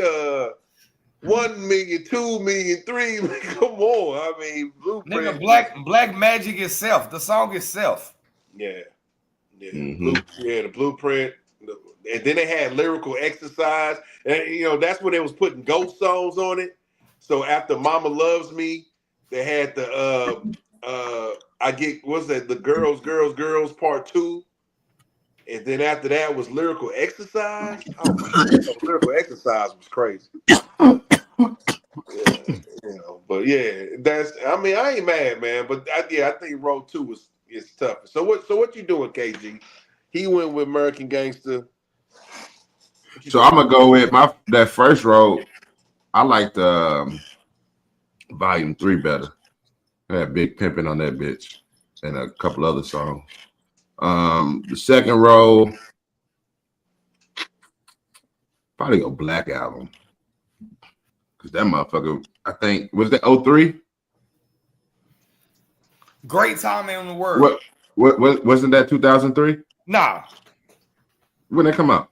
Black Album had to be like 09, 08. You know what I'm saying? Like not like 2029. No, Black Album wasn't that far out, bro. Kingdom Come was like that far out. Yeah, Black Album before 09, nigga. That was the damn. Because I believe, if I'm mistaken, I think Jay dropped right before Atlanta took over. I think Jay saw it like, I'm about to get out the game, nigga. Let these niggas have it. Shit. Black Album, hold on. Black Album was 2003. Yeah, that's what I said. Okay, that's why I resonate with it because that was my senior year in high school. So that's why I was fucking with it. So I'm going with Volume 3, the Black Album. We'll go with Reasonable Doubt. Then we'll go with Black Album is crazy. That's nasty. And Just Blaze on there too. Watch the Throne, and then Magna Carta. That Magna Carta is slept on, bro. Magna Carta is sick. That shit is sickening. Niggas be sleeping on Magna Carta because I think it had more of a commercial type feel, but the production was just crazy on it, man. The production was just, and that's another one where he had all the heavy hitters on it. Timbaland, Pharrell, you know what I'm saying? I think he had 2 or 3 Timbaland, so it was going down. You know, I think Timbaland did the Fuck With Me, You Know I Got It. Yeah. Okay. Yeah, I think Timbaland did that track. He's all over that motherfucker, bro. Hey, Trey. What you feel about this? Allegedly, Kevin Gates, Young Boy, Boosie was all on the phone, nigga, and they squashed their beef, man. Hold on, not only them, but you got to add Boosie cousin. Fredo Banks. Fredo Banks is on that call. Yeah, Fredo Banks. Fredo Banks. Oh, yeah, okay. Because I can't see that at the bottom. So all of them squashed their beef, man. What you feel about that? I mean, it's been enough bloodshed. I think it's about time. You know what I'm saying? The South need to come together and get some money. Us as black people need to come together and get some money. Like, how many people gonna die? Come on. Come on, man. And Boosie did an interview on it, man, talking about it with Vlad, and he was saying they already been sending music to each other. It's like, bro, he's saying the music is so fire. Yeah, I can't wait. Hopefully they finally released that Boosie and Young Boy. You know, they did a mixtape together a long time ago and it never got released. You know what I'm saying? Boosie still got this shit with T.I. That motherfucker now. I bet that motherfucker is crazy. I always wanted to hear that. Everybody. One thing about Boosie, he bring out the best. Straight up. I wanted to hear that him and T.I. shit. Remember that? And then the Man, I'm so mad that it go down, bro. Bro. I wish they'd patch that up and bring that out. Because I think that shit, because I think it was like 7 to 8 songs in. 9 songs in when that bullshit happened, man. Bro, I wish, I don't know. They just got that pride, but they need to drop it since they squashed it. See, the thing about it is, like, the state of Louisiana, actually, as far as like the rap game, they need that. You know what I'm saying? They need that. You know what I'm saying? The South need that. Boosie Webbie working on gangster music too. You heard me? You know what I'm saying? Man, think about the tour. Can y'all think about the tour? Because you know YB on tour now, but can you think about it if it was a Louisiana Fest tour and he was able to get Wayne on that motherfucker, you was able to get Master P on that motherfucker, and Kevin Gates, Boosie. That'd be another cool thing too. No Limit and Cash Money all on one stage. Come on, man. You talking about that's what Pimp C wanted. That's the vision Pimp C wanted for Texas. You know what I'm saying? To be able to get all the powerhouses together. You know, but he was thinking the whole South too. But even if you just did a Louisiana tour, that'll be crazy, bro. That'll be sold out. You got to get stadiums for that. You got to get stadiums. Straight up. So much money on the table. It's so much money on the floor. There's too much money on the floor, bro. There's too much money on the floor. And I think niggas is understanding and realizing that. Because I'm seeing a lot of guys collaborating now. You know, you got Joey Badass doing a tour with Ab Soul and Rhapsody. Like, a lot of people was getting on this circuit, bro. A lot of people you wouldn't think was going to link up and do a tour is getting down to it. You know, Alchemist and DJ Premier is like, yeah, niggas is getting to that bag, bro. You know what I'm saying? If we can get BG and Turk to stop beefing, goddamn shit, Hot Boys be. Hey, but you know what? It was, you know what? It was so dope because after, you know, Turk got kicked off the tour, whatever happened, dog, them niggas had went to Chicago and them niggas forced them niggas to play Turk verse on I Need a Hot Girl. They forced the whole crowd. Oh, of course. That's the most iconic verse. To a new song and them niggas was still rapping Turk voice. So the DJ's like, fuck it, we gonna bring it back. So yeah, Turk is needed on that tour, man. Niggas be thinking Turk ain't needed, but he got some, you know, like his solo shit ain't all that. But as far as what he did collectively, he got some shit, bro. Yeah. Straight up. Yeah, that's a top 5 hip hop verse right there. And not even that, he's the inspiration behind Juvenile's Project Chick. There would be no Project Chick if it wasn't without Turk's verse. With Turk's verse. So yeah, niggas, motherfuckers think it's so easy to replace them on that tour, but it ain't. Y'all need to get everybody on one accord, man, because Turk is definitely needed. Because that's one of the verses that stand out. Hands down. Hands down. Hands down. Hands down. He has nowhere near the catalog like a Juvie, but when it comes to that one verse, I like them hot. The ones they don't tell me to swallow the cum and the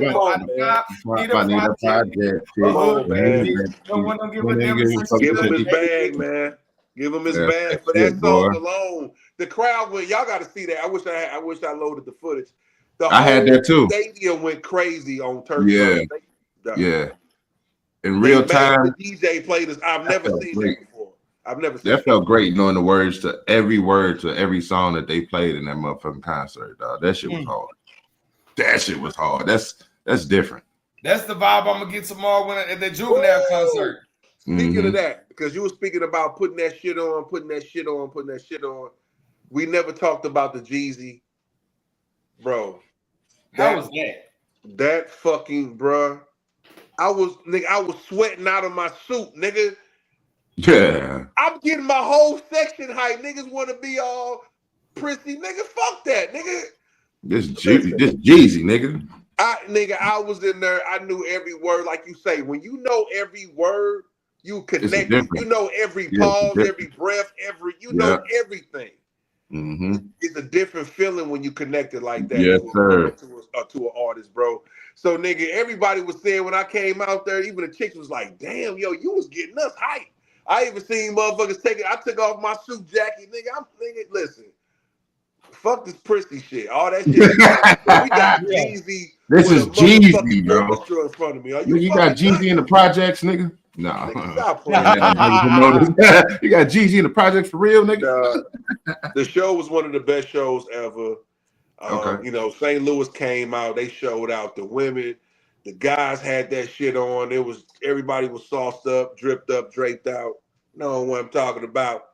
You know, everybody was looking nice, nigga. Even the homeless guys was like, hey man, what the fuck going on over there? Even the homeless niggas ain't never seen that many niggas jump out with the tux, man. Like it was stifled theater, yeah, man. Hey, while we on Jeezy real quick. While we on Jeezy real quick, that was a great little segue. Because Alchemist, I didn't know he did that beat. He did the beat to him in the clip song Illin on TM 10. What was it, Trap or Die 2? Yeah, Trap or Die 2, yeah. Yeah. But I didn't know he did that. I thought Cannon did that beat. I thought that was a Cannon beat. He probably he did it either though. He probably hosted the he be hosting the mixtapes and shit like that. But allegedly, Alchemist said he said this may sound crazy, but I just found out I recently did the beat for Jeezy featuring the clips on Trap It Out too. Forgot I sent that to I forgot I sent that to Cannon. So I didn't even know that's an Alchemist beat. That shit hard. I still bump that song to this day. I ain't gonna lie to you. No, listen, ever since I've been playing the clips, you already know that shit's been coming through randomly. So yeah, that song comes on constantly this whole month. I've been listening to that song. It always come through. After that, let them guys sort it out, finish playing. It's usually the next song, But I didn't know he did it. Damn, that's crazy. Shout out Alchemist been on the tear. Alchemist was he's definitely like producer of the year this year, bro. The Larry June and Alchemist project, the Alfredo 2, being on tour with world tour with DJ Premier. Whenever the Erykah Badu and the Alchemist shit dropped, like, bro, he's been on the fucking run, like legendary run. Shit, crazy. Man, listen here, man. It's been a legendary run, bro. Then he helped with the helped produce the Mobb Deep album whenever that come out. Him and Havoc did that. Yeah. Oh, I can't wait for that Mobb Deep album. Yeah, bro. God. Alchemist and fucking Havoc. Come on, bro. What? Oh, come on. They said the album's done. They've been teasing that shit, but I don't know when it's gonna come out. Man, to me, Alchemist is one of the best producer rappers ever. To me, when it comes down to that combination, he's definitely on that Mount Rushmore. Straight up, Havoc is crazy. Havoc. Yeah, I said Havoc. Yeah, Havoc is crazy, bro. I definitely.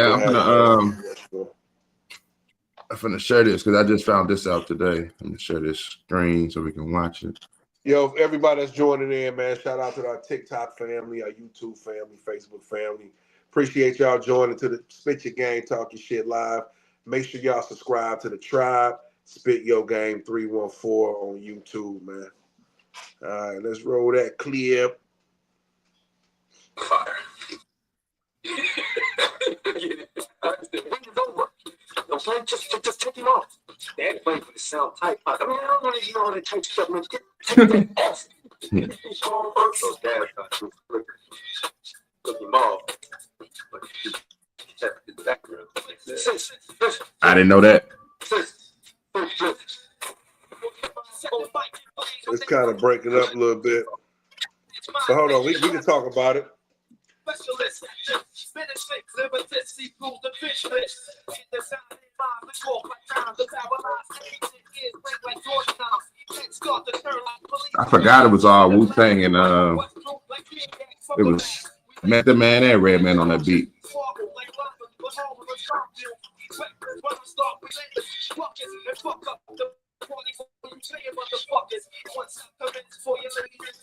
Yes, sir. But yeah, man, I found that out maybe like a couple years after that album came out that Inspector Deck was originally on that, because at first nobody knew that shit. And at first nobody knew that was originally a Dog Pound song. You know, that's one of the songs they gave Tupac once he came on. You know, they gave a lot of songs to Tupac. You know, California Love wasn't Tupac's, you know, originally. Oh yeah, Ambition was as a writer wasn't his either. A lot of them. Most of those songs are songs that was, you know, a lot of those songs were songs that was supposed to be on the Dogfather. And that makes sense why the Dogfather is one of the worst albums ever. Because he gave away all this good shit. That makes more sense. Like 2 songs on that motherfucker. What'd you say? So they only had like 2 songs of that motherfucker. It was about 2 to 3 songs, man. Yeah. That was one, but you know, it makes sense now, you know what I'm saying? Because he gave all that heat to Pop. You know what I mean? So yeah, that was originally a Dog Pound song. So of course the Dog Pound fucked with the East Coast. They was gonna, you know, keep Inspector Deck verse. And that verse was crazy. Yeah, it was. Like Tupac, he was tripping on that. Cause once I heard that verse, I'm like, nigga, this is one of Inspector Deck's best verse. This is crazy. But yeah, Pac was on the mission. Like, nigga, take that shit off. That shit gets no play in my ride, nigga. We ain't letting these East Coast niggas take over this song, nigga. We got but I didn't know that was his ad-libs either. You know, still a dope ass song. Mine Made Up is one of my favorite songs on All Eyes on Me for sure. You know, definitely one of the gems. Shout out to Method, man. Method, dog, he's a fucking chameleon. It don't matter what track it is, he can adapt, man. He do his thing. So let's talk about it, man. One gotta go. And they call this the podcast edition because you know these niggas got podcasts now. So it's Cam, Mace, Jada, and Joe. You said who? Cam, Mace, Fat Joe, and Jadakiss. Oh man, come on, man. For real. Yep. One gotta go. This is I'm gonna let y'all go first because Trey, don't. Oh, damn. Oh, well, shit, bro. I gotta go with Fat Joe, man. Come on, man. Much respect to Fat Joe because I love how he keeps reinventing himself. And I ain't gonna lie, that Joe and Jada podcast is hilarious. These niggas, his stories, all of his stories should be turned into little animated shorts because it's so fucking funny, bro. Honestly, dog, it could be a skit. I mean, this nigga beating up karate ninjas and shit. This nigga's crazy. But when you talk about Cam, Mace, and Jadakiss, man, I regard those guys as top spinners. You know, especially in their time too. Jadakiss, dead or alive. Mace now, even though Cam still be killing shit, but Mace raps better than Cam. Mace is a beast, bro. That I don't know. I'm pretty sure you heard it, but that freestyle Mace did on that Chains and Whips Clips beat is crazy. I haven't seen that. Oh my gosh, nigga, man, damn, pull that up. That nigga say ain't no. I'm gonna have to agree with you too on that, Fat Joe. Yeah, that nigga say ain't no OGs, nigga. We know who runs who. That nigga Mace was killing it. I'm like, yeah, this that Murder Mace right here. So yeah, crazy.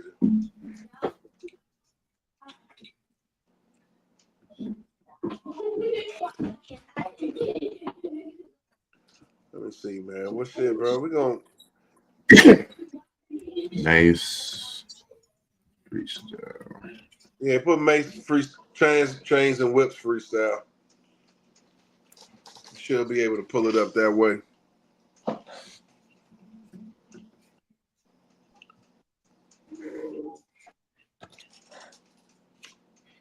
I bet. I think this is it. It's a minute and some change. Hold on.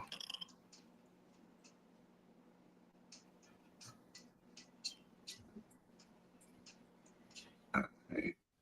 Here we go.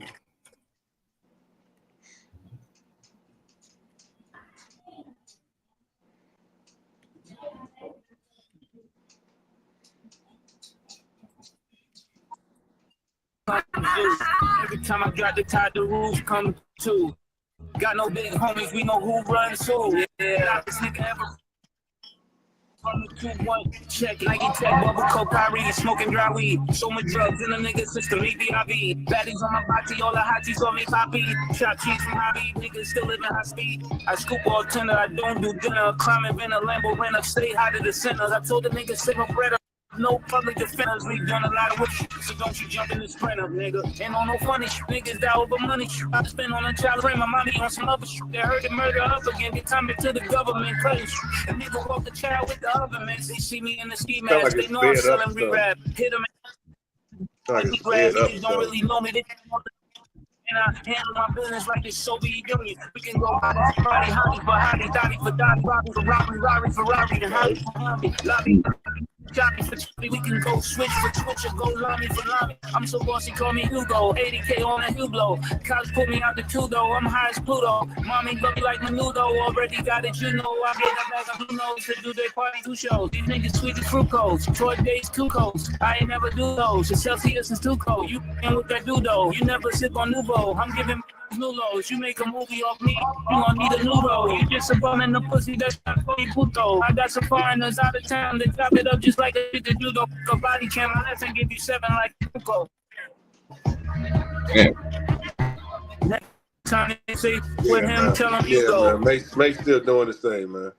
What can I say? Mace still doing his thing, man.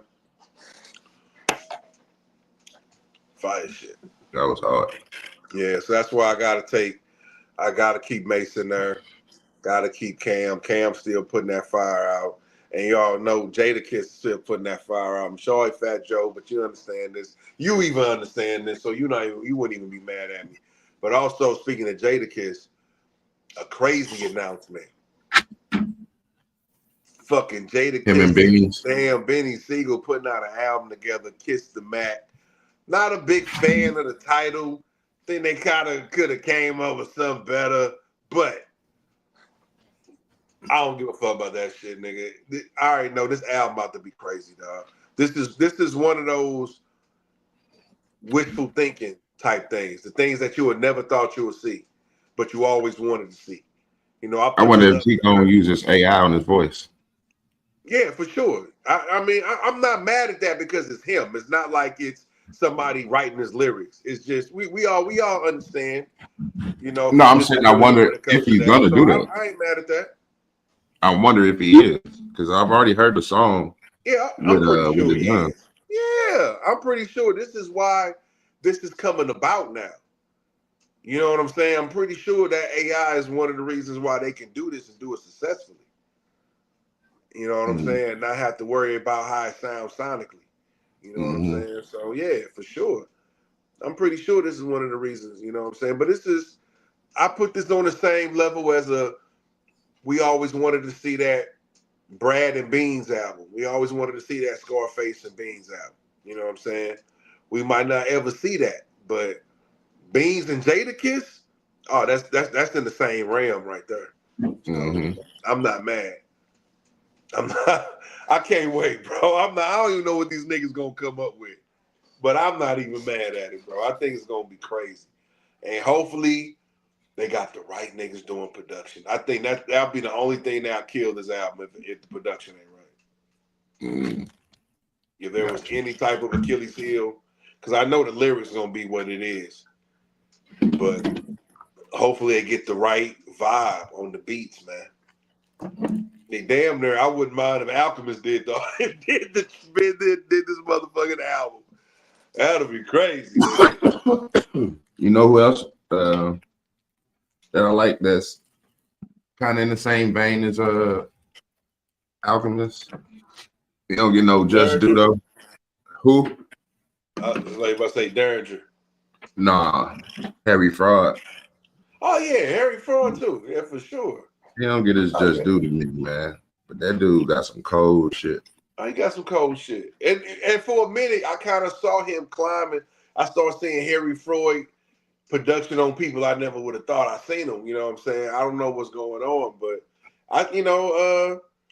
Currency just had Harry Fraud production on that 730, so he's still doing his thing. You know what I'm saying? No, I know he is, but I'm just saying he don't got the name like Alchemist.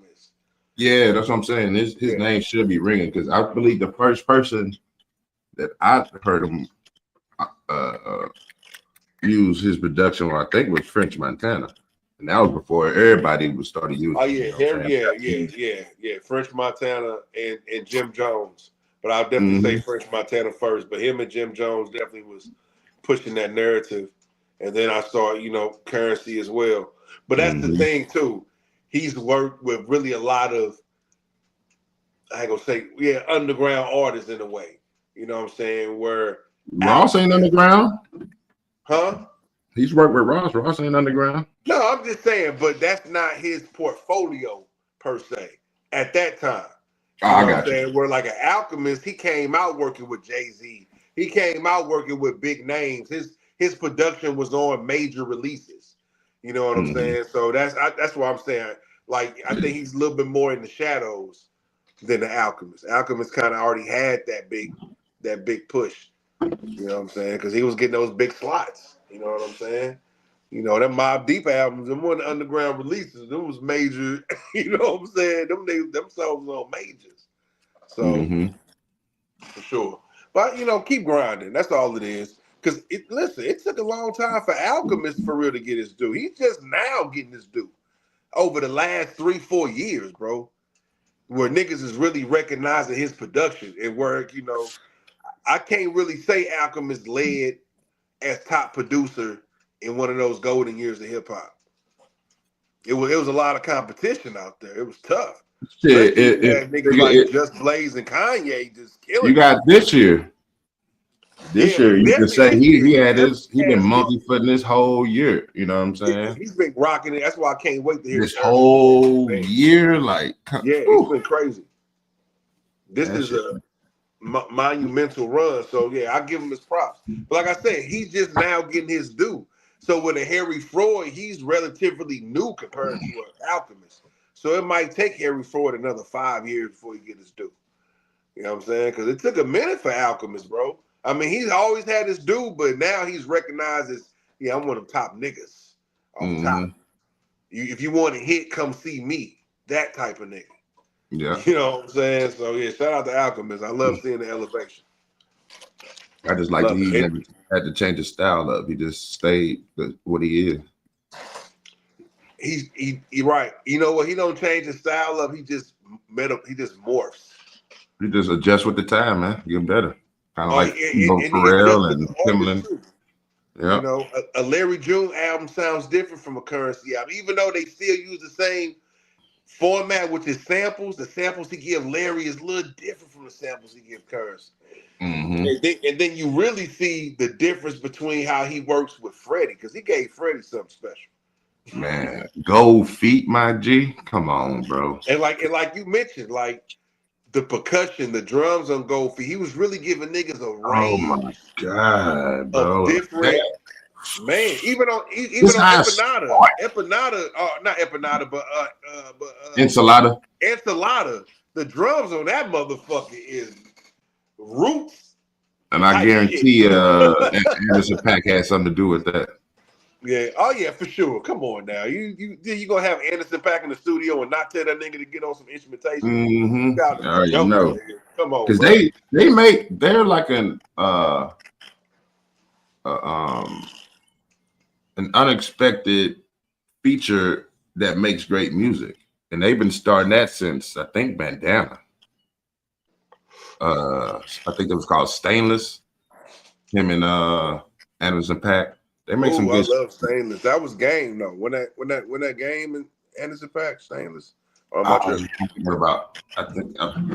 thinking about Game. I think, but I think that Stainless track is with because that's the one they took that Tupac Picture Me Rolling beat, if I'm not mistaken. Hold on, Bandana. What was the shit he had on there? No, it's called Giannis. My bad, Giannis. Okay. The Giannis on ever since they collabed. Ever since they collabed and made that shit, they just been going at it on, you know what I'm saying? And that shit hard. Shout out to Anderson .Paak, man. I got a chance to see him a long time ago when he came to the Loop. That's before I even really known him as Anderson .Paak. He was touring with his group. The Free Nationals. Right. And it wasn't like, I don't think the bill at the time said Anderson .Paak feature. I think it just said Free Nationals. But I got a chance to catch their show. I'm like, man, this nigga crazy. And all of a sudden, boom, I seen him blossom to what the fuck he's doing now. So, yeah, shout out Anderson .Paak, man. Do super dope. Yes, sir. Yeah. I'm going to share that thing you gave me about that Biggie. Yeah, let's bring that up, man. Yeah, I want to get some of that right there. Because that right here is definitely those what ifs in hip hop. You know what I'm saying? Hopefully it play right, man. Hopefully it play right. I got to get my shit together so I can go ahead. I could have shared it.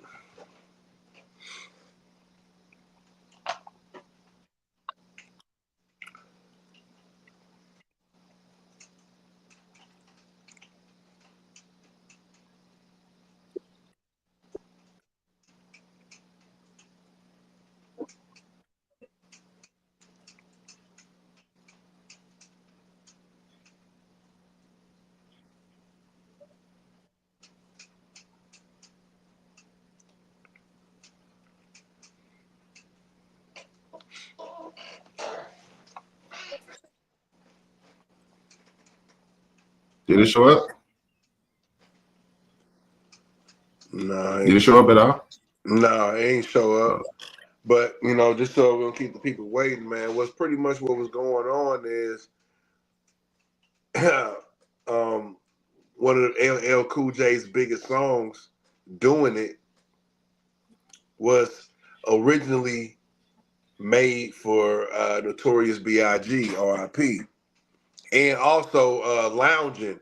The track Loungin' that LL Cool J had on this album was also made for Big. And it's crazy because I found it because that nigga Big came to the producer, was like, listen, I want you to make a song out of this sample, and I want you to make a song out of this Al B. Sure sample. You know what I'm saying? I need that for my new album and shit. So from what the producers say, it was a long time. Like, he made the beats and he's expecting his payment. Chris Lively, you know Chris Life. Yeah, talk to him. Excuse me. Yeah. And he said that he's working on LL's new album. Do you have any beats? Yeah, I got beats. Sure. Go up to the office. On one of the tapes, some of the big records was on there. And then, ding, ding, you know, the big beat came on. I stopped it. He was like, yo, whoa, what is that?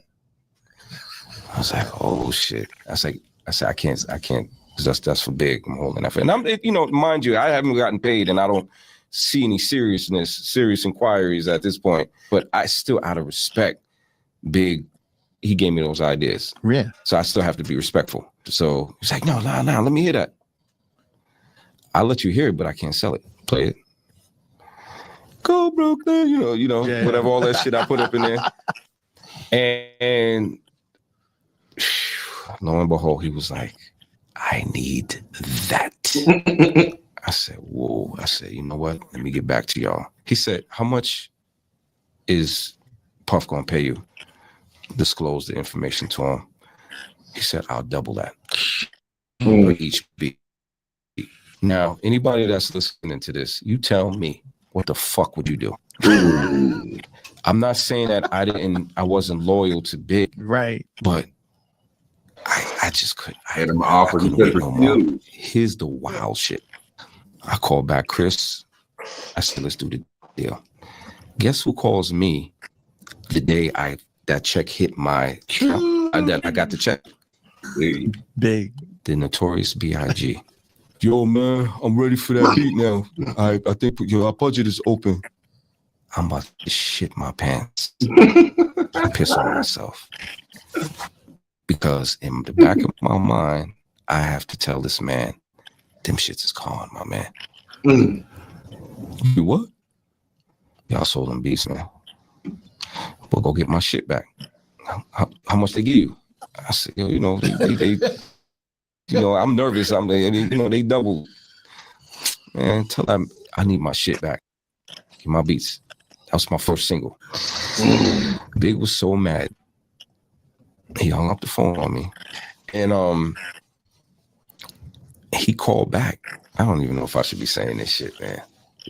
Man, shout out to Big and his legacy and the family and everybody sees and everybody. Big called on that answer machine and said some things. It was bad. It was really bad. Like, basically, I needed to get the fuck out of Brooklyn. I had a relationship with Chris Lively. Chris Lighty. Excuse me. That's it right there. Nigga said he had to get up out of Brooklyn. As he should have felt that way, dog. That was some. Listen, I'm just gonna go ahead and go in on it, bro. You know, that nigga asked, "What would you do?" To me, bro, that was the foulest shit ever. That was super foul. And the only reason I would agree with him, because you know, if a nigga take too long, you got to get your money. And a nigga talking about doubling. But the only problem is those wasn't his ideas. He never would have made those beats if Big didn't bring his intellectual property, which was, hey, bro, I want you to make a song. He told him not make a song with a sample in it. He told him the exact sample I want you to make it out of. So he's putting the ideas in your head. You would have never came up with those beats You know what I'm saying? At that present time, if it wasn't for Big. So that's my only problem, dog. If you was gonna do that deal, you should have broke Big off some bread, bro. So that's the foul shit. I understand why Big was pissed off, bro. Nigga, I brought you those. I could have brought those ideas to any other producer. I brought them shits for you. That would have been my first single, which would have been a bigger look than LL Cool J, guaranteed. If those songs would have made the motherfucking Life After Death album, way bigger look. That album went diamond. So you kind of fucked yourself, really. You know what I'm saying? So yeah, I thought that was foul, bro. I was like, damn, that's some foul shit. That's how niggas in New York moving. Who was that? You know what? He's got a lot of rap credits to his name. I forgot his name, man, but I'm not too familiar with his name, but I'm guaranteed I'm probably familiar with his work, especially if he's doing tracks like Doing It and Lounging. Those are two of my favorite tracks back in the day. Rashad Smith. Yeah, Rashad Smith. So I really wasn't, you know, and that's kind of back in the day when niggas didn't have taglines and shit. You know what I'm saying? You know. You just had to know the signature sound. Yeah. Trackmasters was like one of the first niggas I can remember putting shit at the beginning. Trackmasters. You know what I'm saying? You know. Yeah, but at that, you know, everybody didn't do that shit. But yeah, I thought that was some foul shit. Only because Biggie gave you the idea. And really, when you look at the sample versus his beat, he really didn't do too much to it. You know, those samples are so pronounced. The only thing he really did was put a drum beat behind most of them shits. So it wasn't like he did a Kanye where he arranged the sample to sound like that. No, he took the sample flat out, cut it, and put a motherfucking drum pattern behind it. So it's like, damn, cuz I done put money in your pocket and you got residuals for the rest of your life. And the only thing you got for me is a sorry. Oh yeah, I would have been pissed off too, man. I think, you know, if Big was alive, he probably would have made it real hard for you in this music industry. Cause that's some snake shit, my nigga. And nobody knew about that. I didn't know about that shit until now. Some That's shit. crazy. Yeah, so lounging on that shit. I would have kept that shit. So lounging and Doing It was for Big. That's crazy. And Doing It is crazy. I can definitely see Big. So the original the original Lounging or the remix? I think the original Lounging. Unless he did the remix, you know what I'm saying? But definitely the original. I know he did the original because the original was the Al B. Shore sample. The Day and Night sample. You know what I'm saying? So but usually, yeah, if you got to, usually they'll give it back to you, make you do a remix. But yeah, that Doing It though, the Doing It shit, I can definitely see Big on that because he already had that Jamaican flavor. You know what I'm saying? But I don't know if he would have did it like he wouldn't have did it in the way. I ain't gonna lie, the way LL Cool J by bringing in that chick to sing them parts was crazy. I think and you know what's so funny? I always wonder why it said "Go Brooklyn" when he's from Queens. Exactly. I always thought that like it almost mind fucks you. Like, damn, is this nigga lying or why did he pick that? Because I always thought that. Bro. I always like, go Brooklyn. I'm like, why the fuck does he keep saying go Brooklyn? But you know what? Even if he would have told the producer to change it, it wouldn't have had the same. If it would have said go Queens, go, it wouldn't. It's something about that. Go Brooklyn, go. That shit was hard, bro. I think Big would have killed it better than LL, but I ain't gonna lie. Him, LL bringing that female, and you know what? I ain't gonna lie, dog. He's only giving us the surface story. I can see Big sitting down and telling him his whole spiel. He probably would have. Yeah. You know what I'm saying? Yeah, Big was like what he was planning on doing to the beat. Yeah, exactly, yeah, for sure. He might have gave him his whole spiel because Big was creative like that. So I can see. I can't even. Because I can't even begin to tell you what route he would go. You know what I'm saying? Because all I hear is like the sex shit. You know what I'm saying? Because you that's what you resonate with. But just hearing that blank beat and what Biggie would have did with it, bro. Man, Biggie would have put some fire on that, man. Guarantee. Because I always wondered that to this day.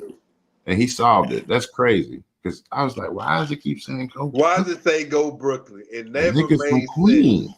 Because I'm like, this nigga is not from, and that's at the time where New York niggas, I mean, they always been about their barrel, but they was really on their barrel back in the day.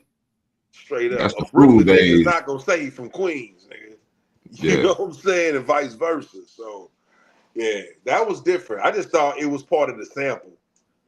Because it was like a break beat. Like the drums sound like some old school Dana Dane, Slick Rick type shit. So I just thought it was just in the sample. But no, that was made specifically. I bet Big told that nigga to put that sample in there. Go, Brook. Man, listen. Of course. That was tailor made for him because that's where what he's I'm from. saying, You know bro. what I mean? That's why that's some snake ass shit, bro. Yeah, see, I didn't hear that part at the beginning when he said he gave him the ideas. I thought he just And made he those said that. beats. That's why he was like, he gave me the idea, so I had to have respect. Well, not too much respect, motherfucker. Yeah. Yeah, he's one of them that can be bought. That's just pure loyalty. If you just be like, hey man, give my man Big some time. If you don't come at this time and date, then it's yours. I'll fuck with you. I'll rock with you. And then, like you said, literally, so that couldn't have been probably like a month process. Because you said if he sold it that day and then got a check within like a month. And then once he got it right, he said when you know, clear, his account, that's when Biggie called him. So it's like, bro, you could have just gave Big the benefit of the doubt. Let that man sit with what he's, what he trying to do with it. And if listen, he doesn't do nothing with it, hey, he got a better offer. I don't know how the New York niggas move, but I don't know. But yeah. Well, you're right about that, bro. Just think about it. He said Big contacted him when the check cleared. That means he didn't tell Big when he sold. He should have told Big that day when he sold the beat. Or he should have did like any real nigga would have did. Any real hustler. A real hustler would have been like, yo, Big, I got LL in the studio right now. He talking about paying double, bro. What's good? You really need to get on that. Like, if you really have respect for Big, like you said, but the fact that you did it underhanded and then tell him he had to call you in order for you to tell him. So that was some snake shit. Because and then it sounds like you would have hit him up that day, and the hustler would have been like, "Yo, Big, he talking about double. Can you match his offer or better?" Yeah, and it sounded like he a real hustler would have did that. It sounded like Big wasn't even waiting for the flow or nothing. It sounded like he was just waiting on like budget issues or something to open up. He told him that's why he said that he hit him with it. He's like, oh yeah, we had our budget opened up. Like that's crazy. So you knew the nigga was waiting. He gave you so that's even grimier. So that's some grimy shit, bro. That's how I looked at it. I know a lot of people look at it like a funny story is. I look at it like, yo, nigga, you was a grimy nigga. And the way he over there talking about Big, the budget opened up. You over here mimicking his voice like it's all funny. I thought that shit was corny as fuck, bro. He's a snake nigga, dog. But that's how some people is. Everybody ain't loyal in business, and he fucked up on having a placement on one of the biggest albums in motherfucking hip hop history. I think they voted Life After Death like #1 hip hop album, and you fucking missed out on having a placement on that motherfucker. We talking about first single too? Yeah. You fucked up on that, pal. Maybe your name will be a little bit more, maybe a ring around a little bit more than just your peers. You know what I'm saying? If you would have been on that album. But shouts out to him though. He made some classics. But that was some grimy shit though. Yeah. Yeah. Still grimy, buddy. But doing it is still my shit though. Lounge was cool. That was a dope album. But doing it, that was the one right there. Doing it was the one. Yeah. Let's get into this little kept LL legacy going for sure. Let's get into this. I guess it was a versus thing you sent me. Let's get into it, man. I know the time is winding, so I definitely want to. This probably be the last topic, real quick. Get up out of here, man. This probably the last one for real. Let's go. Unless you got something okay, go ahead. No, I said something else, so but go ahead. I got one more than I got two from probably just be like the last one or two. So what's this? You sent me this.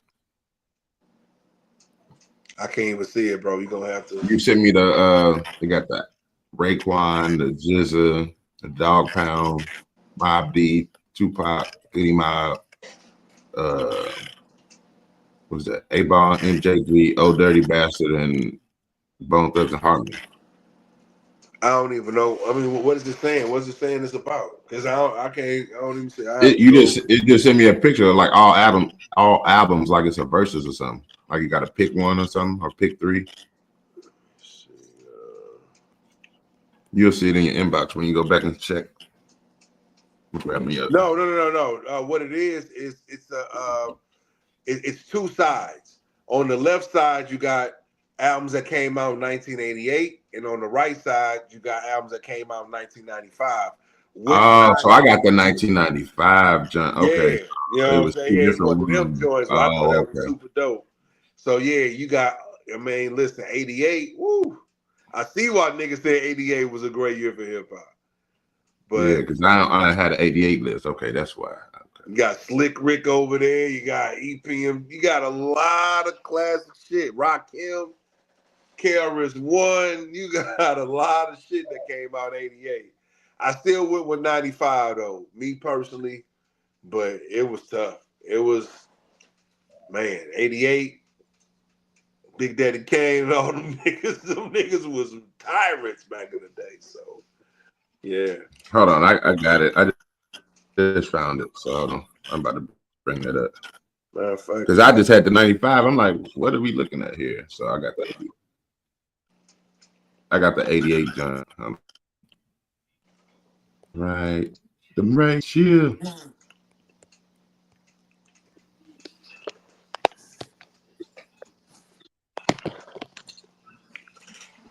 Yeah, man. 88, Public Enemy, Ultramagnetic MCs, Slick Rick, one of my favorite albums right there. NWA, EPMD. I can't see some of these motherfuckers. Big Daddy Kane. I mean, I'm sorry, not EPM. Yeah, EPMD, Herb B. Rakim, Boogie Down Productions, Ice-T with Power. That was crazy. But 1995, bro. There you go. We talking about Ray. Yeah, that 88. Yeah, I just went through the 88. I just put up the 88. Now I'm going through 95 real quick, man. 95 is crazy. Raekwon, the Jizza, the Dog Pound, Mobb Deep, Tupac. As a matter of fact, Mobb Deep, I think that's Infamous right there. Tupac, Me Against the World, my favorite Pac album. Goody Mob, Soul Food, 8-Ball, On Top of the World. We just talked about that one. Old Dirty Bastard. Welcome to the 36 Chambers, classic. Then you got Bone, East 99. That was just a fucking smoker. I had to go off the strength of the Purple Tape, Dog Pound, and Bone. It's Soul Food. I had to go with 95, bro. I had to, dog. I had to go with 95. Shout out to Ali. I think Ali went with 88, and I saw a lot of people in this comment. Why you ain't go with 88? Because you was alive, and I mean, not alive, but you were older than I was in 88, so I thought you would have went with 88.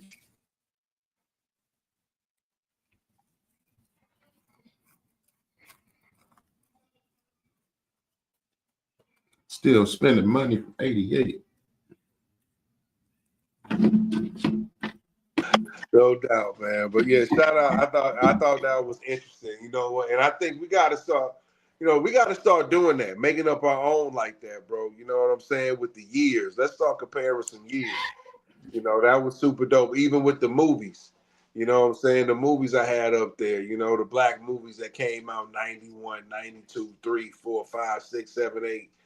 You know, which one of those are the best years? You know, I went with 95. You went with 94. I don't know why the fuck for. But some people went with 94. There ain't no right answer to that. It ain't no right answer to that shit. You just want to be right. Come on, man. No, it ain't. It's the right answer to it. You got everybody got their opinions, but then there's the right opinion.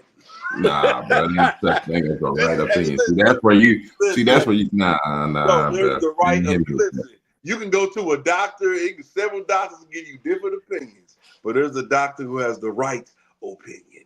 You know what I'm saying? And what I'm telling you is 94. If anything, 94 is not fucking with 95. Come on, bro. What are we talking about here, bro? Like I said, when we talked offline, we can look up some more movies that came out from that year and compare them and make our own list. Just with that list. Now, I'm not even adding the ones my partner looked up and put in the mix. Just with that list alone, bro. Just with that 5 on 5 right there. 94 ain't fucking with 95, man. 95, Dead Presidents, Waiting to Exhale, Vampire in Brooklyn, Friday. Come on, man. Even you can throw High Learning. High Learning was a good movie. A great movie with the script, how John Singleton get down. Some of the acting was a little questionable, but because I think, honestly, I think a lot of first-time actors on that shit. So honestly, I think 96 or 97 could have won. They just didn't put the right movies up there. I mean, so that's why we got to do our own. I'm gonna keep this as a reference, though. No, this is a great reference because you know I'll be forgetting. I mean, with 96, it's a lot more movies. Hold on, I mean, with 96, Set It Off is a big movie. I mean, this is a black movie, right? I know what you're saying, bro. Yeah, I guess it's on the same lane, but I'm just a big movie. But I'm just saying, Set It Off is a big only movie. A few. It's way more black movies that came out. That was, you know what I'm saying. So I wouldn't say there was too many more black movies that were super impactful more than Set It Off. Don't Be a Menace was crazy. A Thin Line Between Love and Hate is a cult classic. Bro, that's a lot of movies. With Denzel Washington and Whitney Houston, that was a huge. That was like a Hallmark big movie. That shit was crazy. I'm not knocking the list, but I just saying if we do some more research, it's probably some shit that's better than these, or maybe not. Man, I mean, not too many more movies that's black movies. I would say it's probably better than some of them. Yeah, why you keep saying black, nigga? I ain't comparing white people. I'm just saying that's what I'm talking about. In the vein of black movies, that pretty much that's a good list. I'm not saying it's not, but you can do some more research and find some more too, my guy. Yeah, good. I want you to do your research, man, because I'm pretty sure it definitely was, you know, which one. And then I feel like it's way more black movies than this that definitely came out in those years than these. So it's, you know what I'm saying? It's way more than these movies. 98 was good. 98 got Belly, Players Club. Stella Got a Groove Back. Why Foods Fall in Love, and he got Game. That's a great list too. I think 98 is better than 94. Keep it real. That's cute. I'm just saying. I mean, Players Club, Why Foods. A lot of them is better than a lot of them, but I just like 94 though, bro. You can't fuck with a Butter Ram, bro. Crooklyn, Fresh, bro. Down Dirty Shame. Like, stop, bro. You're right. Bro, I mean, 94 is 94, better bro. than 99. 99 is better than 94. Man, 99 is better than 94. In Too Deep, The Best Man, The Wood, and Life. Of course, you're supposed to get better as the years go on. Come on, man. You're supposed to get better as the years go on. That's evident. You know what I'm saying? 94 is one of the weak years, dog, compared to 100. 94 is one of the weakest years. Y'all tripping. You're bugging. No, come on, bro. In Too Deep was a solid ass black drama, bro. I'm not gonna lie. LL Cool J did his thing. The Best Man is a fucking classic, bro. And The Wood, come on, man. The Wood was like, it was a different type of black comedy that was coming out with The Best Man and The Wood. It was a different type of feel. And then Life, Eddie Murphy and Martin. Them Butter Rim ain't better than Life. Fresh ain't better than Life. Jason Lyric ain't better than Life. I got a Low Down Dirty Shame ain't better than Life. Shit, man. Like I say, bro, I'm about to compile my own list, bro, and show you that 94. You better compile your own list, but I'm going by what the fuck is on this list now. And 94, I'm sorry, it ain't cutting it, man. It's beating. That's what I'm saying, and that's cool. It's beating 97. But you ain't right. That's all good, bro. Right. It's beating you ain't got to be right at everything, my G. It's all good. But yeah, from what I watched, 94 is that thing, bro. Man, and I could have easily picked another year, but just I'm more recognizable with those movies. I watched every movie on this bitch pretty much. Maybe like a couple of them I haven't. We watched every movie that's on this list right here, but I just don't see how you can say that those movies are better than movies that was in 1995 just for them 505 dead presidents waiting to exhale.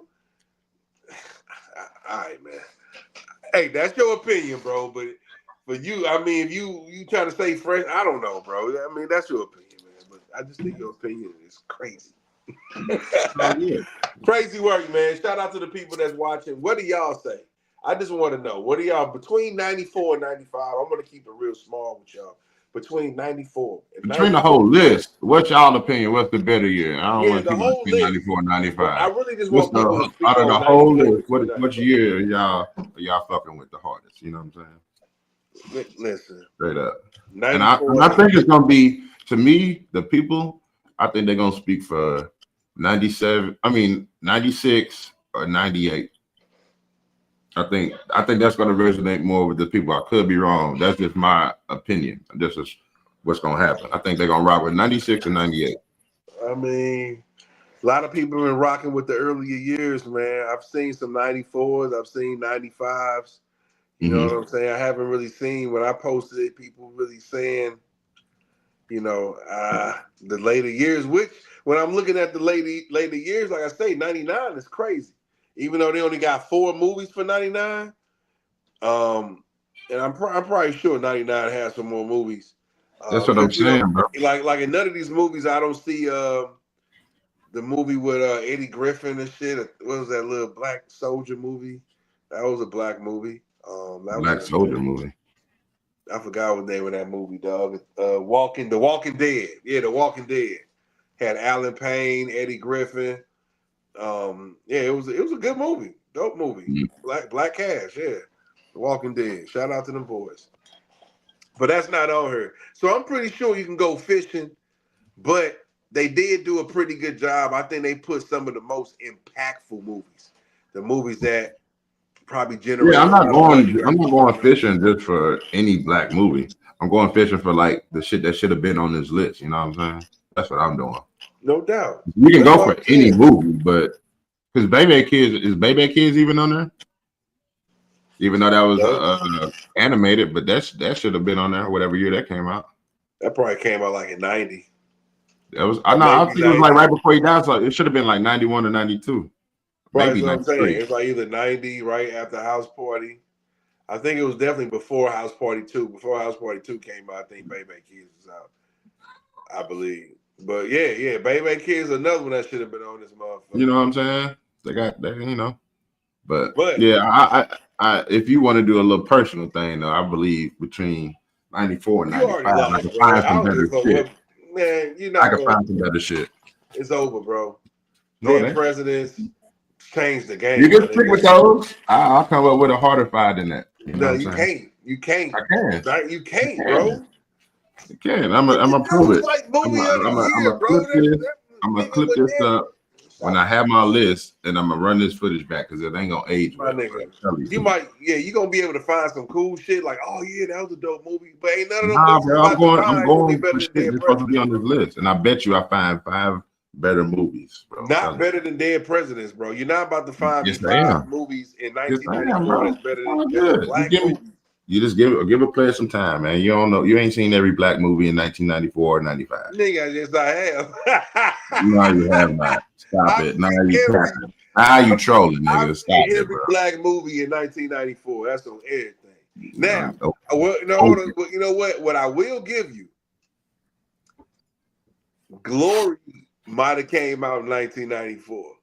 I think that was like 96. Wasn't it? Nah, Glory was before. We was watching Glory like in junior high, I think. So that might be like 92. I think 93. Glory is definitely before 96. Like, we're gonna look that up right now because I'm doing it as we speak. Yeah, look up that Glory. That might 89. It wasn't. It don't even make the list. 89. Okay. Don't even make the list. Say okay. For some reason, I don't know why I wanted to think it was 94. Now that would have helped you out tremendously because Glory is one of my favorite movies of all time. Now that right there, you could put again. I don't even see Do the Right Thing on here. That's like 92. Exactly. It's not on here. Like, come on, bro. They missing some shit, bro. So if I'm noticing that, I know I can just go back. Well, hold and on. I mean, what year did Do the Right Thing come out? Did that come out in '89? That might have came out in '89. I thought that was '90. Man, look it up, bro. That might have came out in '89, bro. Might be right. Yeah, '89. Yep. So that's why. So okay, they all right. Them niggas, but I ain't gonna lie. '95 they did miss the mark because the Bad Boys. The Bad Boys was the shit. I ain't gonna lie. That was one of the best movies of that year. Definitely. Because Bad Boys, when that shit came out, it was like the perfect blend of comedy and action. They had dope ass action with crazy ass comedy relief on it, bro. Bad Boys the shit. You know it is. You know Bad Boys the shit. Don't even come on, man. Bro. I'm just saying, bro. You know Bad Boys is one of the best. I'm saying 94 can't fuck with 95. There's no way. Tripping now. Tales from the Hood. Oh, okay. Come on, bro. Come on, bro. Stop playing, my nigga. Now, 94 probably had Trespass. I think Trespass came out in 94.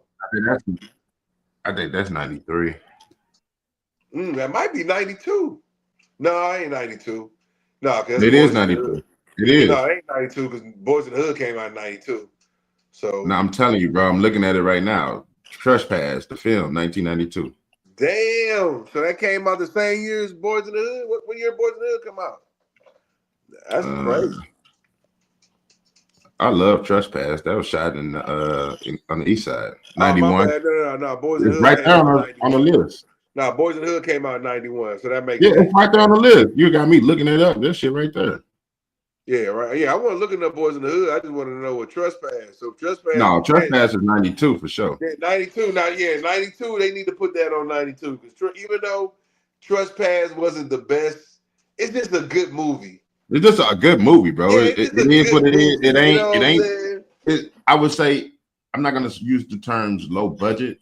It's just not like a blockbuster Hollywood film, but it's just still like a all in all great movie. You know what I'm saying? I think they even had the white boys from Twister in that motherfucker. What's his name? John something. Oh yeah, no, yeah, you had he passed away, man. You had John Paxton on there. Yeah, yeah. You know what I'm saying? And then you had my other guy on there. I think he just recently passed away too, man. So I think both the white guys recently passed. I might be tripping. But yeah, I mean, Trespass was like I was saying, it was just the acting because you had like Ice Cube. He was still early on in his acting, so it wasn't like he was perfected.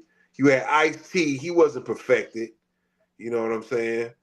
It was still a lot of miscues, but it was just a cool movie though, because of the characters. But they just didn't bring out the characters as good as they could have, you know what I'm saying? But you had motherfucking Debo in that motherfucker with the cleats on and shit. Yeah. It was a fun movie, man. I thought the script of them niggas having gold on the east side. And I just liked it because it was a St. Louis type movie. It was on the east side, so it was close to home. You know what I mean? And I remember as a kid when they was doing the filming for that month. I remember the robbing a Vaco for some bread. What's that? I just said they was robbing a Vaco for some bread or some gold or some shit. Yeah, it was some gold that was stolen way back in the day, from a bank robbery, and a nigga hid it in this motherfucking church, and the church just happened to be up in on the Vaco, whatever the fuck it was, on the east side. Man, they don't even have Beverly Hills Cop. That's I don't know how 3 was. Well, most of them was probably in the 80s, but I'm pretty sure you have. No, I'm looking up movies in 94, bro. I'm being specific. Beverly Hills Cop 3 came out in 94. Okay, all right. Yeah, that could have been on there. Yeah, that's Eddie Murphy, bro. It's not really a black movie. It's a black lead, but it's not like it's a black movie. It's not like a black cast. But at the same time, they got Sister Act on this motherfucker, so I will let that slide. Yeah, I'm about to say that's a blended movie. Well, no, what love got to do with it is a blended, like they got white people in these movies. Sister Act 2 did have Lauryn Hill. You had old boy from City High. Yeah, I think I take that back. Sister Act 2 was more of a black cast. But go ahead, bro. I didn't mean to cut you off. What was you about to say? No, I'm saying it is white people in some of these movies, nigga. especially Spike Lee. I mean, you got white people in some of these movies. I mean, but when you think of a black movie, you think about more than just one black character, nigga. Oh, for sure. That's what I'm saying, bro. Right. So Beverly Hills Cop, nigga, he really didn't have too many black people around him in that movie, bro. Well, I haven't seen 3. I forgot which one was 3. Was that the one with Bridget Nielsen? I can't remember.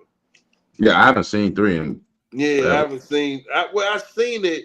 I just can't remember. You could put but I don't think it did that good when it came out. You could have put Blue Chips on there. Shaq and Penny was in that motherfucker. That's an all black kind of. You know what I'm saying? Yeah. But Surviving the Game, that would have been kind of crazy to put that on there. But that wasn't a black movie though. It was just a dope. No, I said it would have been crazy. I'm just naming something. You know no, that movie would have been. That's definitely one of my favorite movies. But would I call it a black movie? But it turned into a black movie because it had a black lead in it. Ice-T. That was a dope ass. I've seen so many movies copycat to this day from that motherfucking movie, bro. It's even the Predator movies, dog, where niggas just thrown on the island, they gotta survive and shit, bro. That shit influenced a lot of motherfucking movies, bro. Surviving the Game was, like I say, Ice Cube wasn't the best actor, but in that movie, he didn't have to talk much. He was just a running ass nigga, straight up. He ain't had to talk too much. Ice-T? Yeah, he had to talk too much in that bitch. You ain't doing too much talking when you running. But it was a dope ass movie though. I can watch Surviving the Game over and over. Yeah, that was people join in too, man. I mean, what else you got, man? Because 94 seemed pretty weak, man. Blue Chips ain't gonna help you, bro. No, I was just scrolling. I ain't find shit for right now. Beverly Hills Cop 3 ain't gonna help you, man. I'll find something. I'll do some fishing. If I don't, then I don't. But I'm still rocking with my answer. You know better. You know better than to go against dead presidents and waiting to exhale. What are we talking about here? And Friday? Come on, man. Friday, bro. Really? That changed the whole culture of comedy, bro. You trying to tell me you got to see what's better than that in 94? You done lost your damn mind, bro. It might be. But it is, this bro. the last It ain't might be to it, dog. Yeah, it might be. But this the last one. This ain't nobody talking about Above the Rim like people talk about Friday to this day. Niggas ain't quoting shit out Above the Rim, bro. Niggas still talking about, man.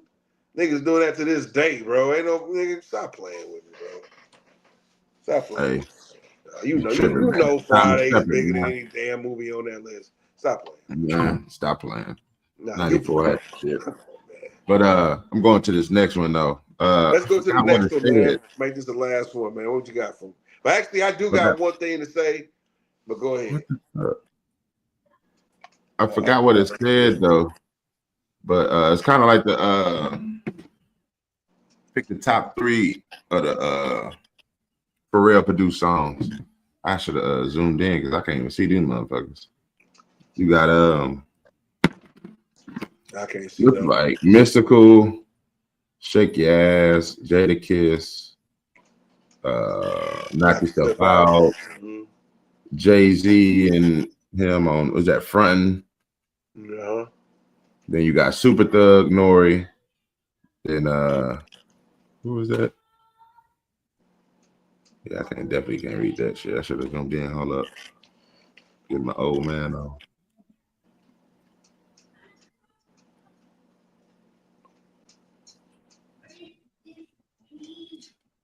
Do.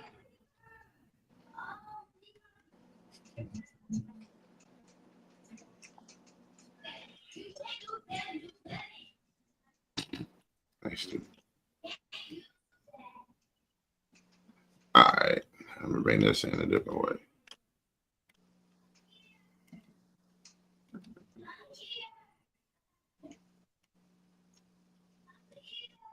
Here we go.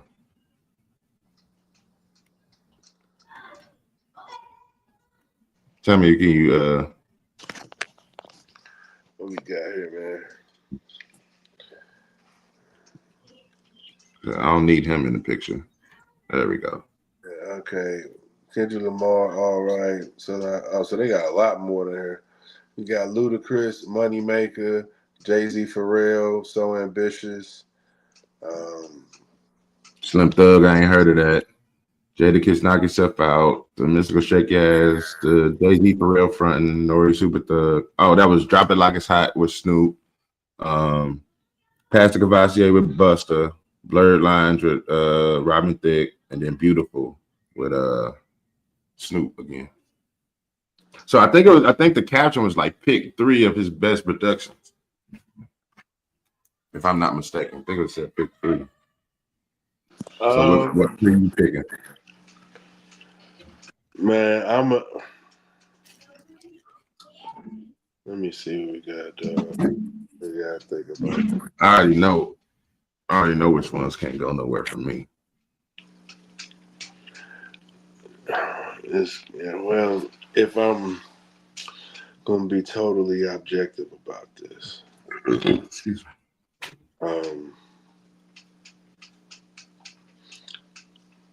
So Ambitious. Okay, I had to think about that's on the Blueprint 3 album. Okay, I had to think about what the fuck is So Ambitious. Okay, but I know. All right, that's Blueprint 3. I got you.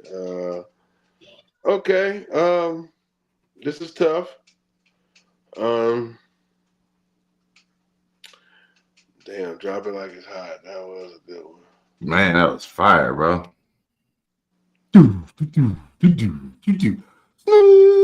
It's crazy because God. All right, so I'm gonna have to go with Luda Southern Hospitality.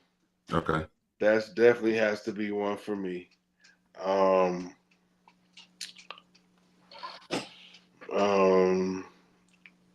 What's that one? Pastor Cavassier. Okay. I gotta give respect. I gotta put Super Thug in there, man. That was that was mind blowing. That was game changing. That got him in the game. That was viral before viral, bro. Yes, Super Thug. Everybody was like, "Who the fuck is this?" And why he Before I saying even knew the background of the producer, I just knew the song was crazy. So and the video went along with it too. Oh yeah, the video was dope. Cocker Spaniel, burn the candle. You found Manuel Noriega in the Philippines. Right. So Noriega. I got it. Yeah, that one. Super Southern Hospitality, Super Thug. Now, the third one, this is when it gets real fucked up for me. Do you want to go top 5? Huh? So I'm about to say so many songs. You want to just extend it to 5? No, I ain't got extended to 5. I want to make it tough. I'm just going. I'm gonna pick. They say pick 3. I'm gonna pick 3. I bet. There you go. So my last one, man. It came down to 2.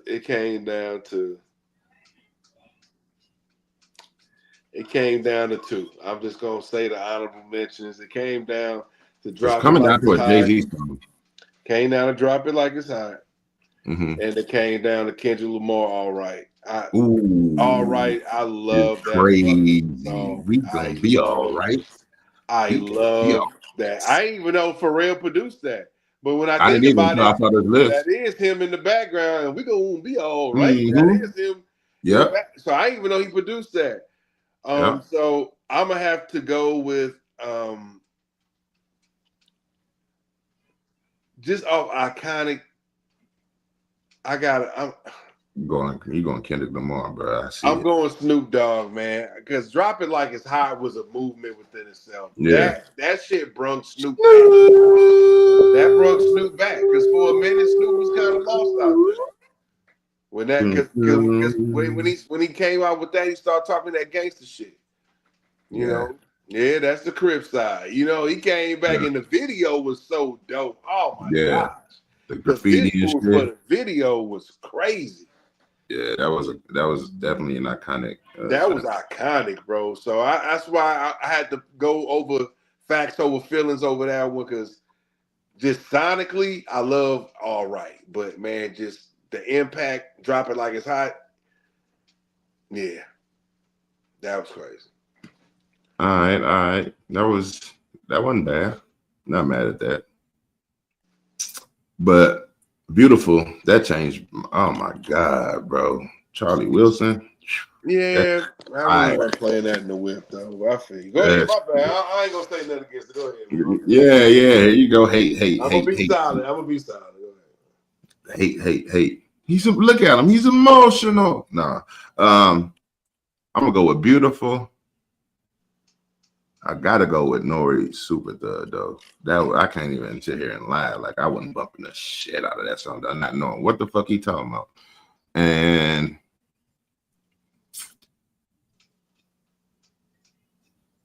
as far as playability and what I still listen to, I'm gonna have to go with it's for me. It's between Shake Your Ass and Knock Yourself Out, bro. That Knock Yourself Out. The visuals of that video. Nigga had the paper. Who was first? Him or Fab with the paper towel around their head type shit. I thought that's what that was. It might have been a bandana, but it looked like a paper towel. Nah, it was paper towels. Them niggas was doing that. Yeah, him or Fab was like the first ones to do that. But I'm gonna go with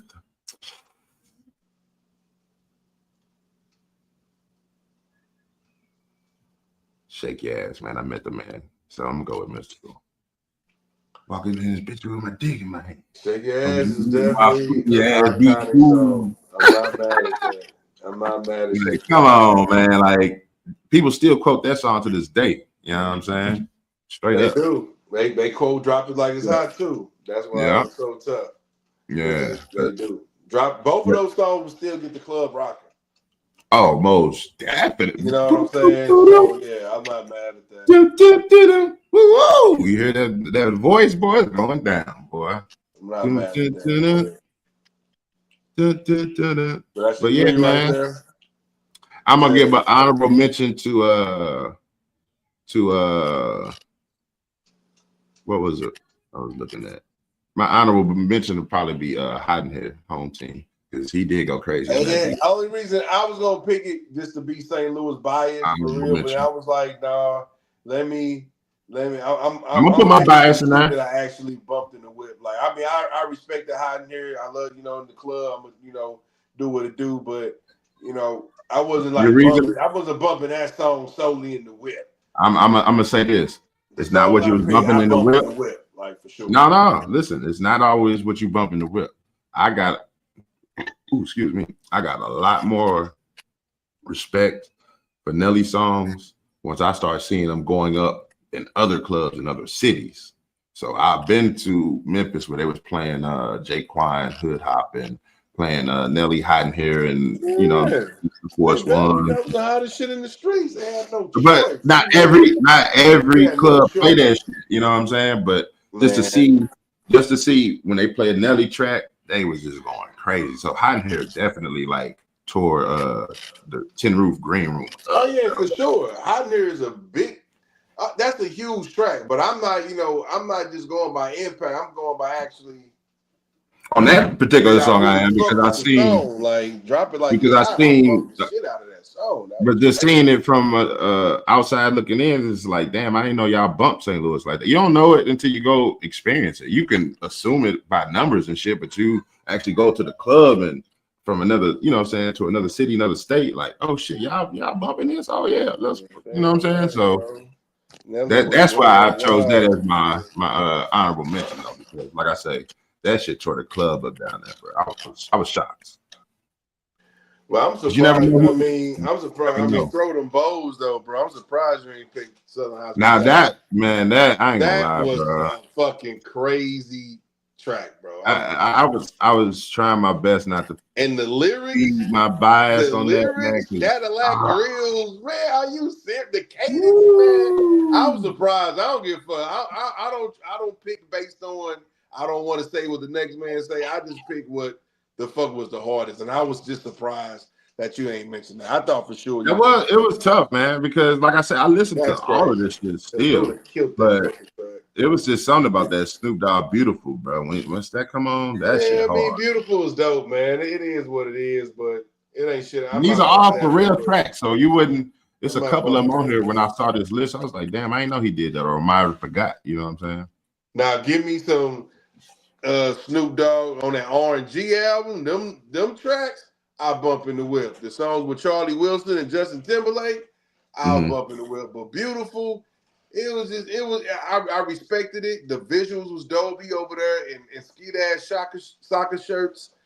I understood what was going on. Yeah, on a Chiefs jersey too, nigga. It is what it is. It's a dope song, but it's not, you know, it's like a TLC Waterfalls. I love the song, but I got tired of it. Because that shit was every fucking word. Beautiful. That shit was every fucking word. Man, I was so happy when that shit fell out of rotation, man. Man, you're a hater. You're a certified hater, man. Man, I ain't no hater, bro. But when they play too much of an okay song, I get tired of that shit. That's I mean, hate.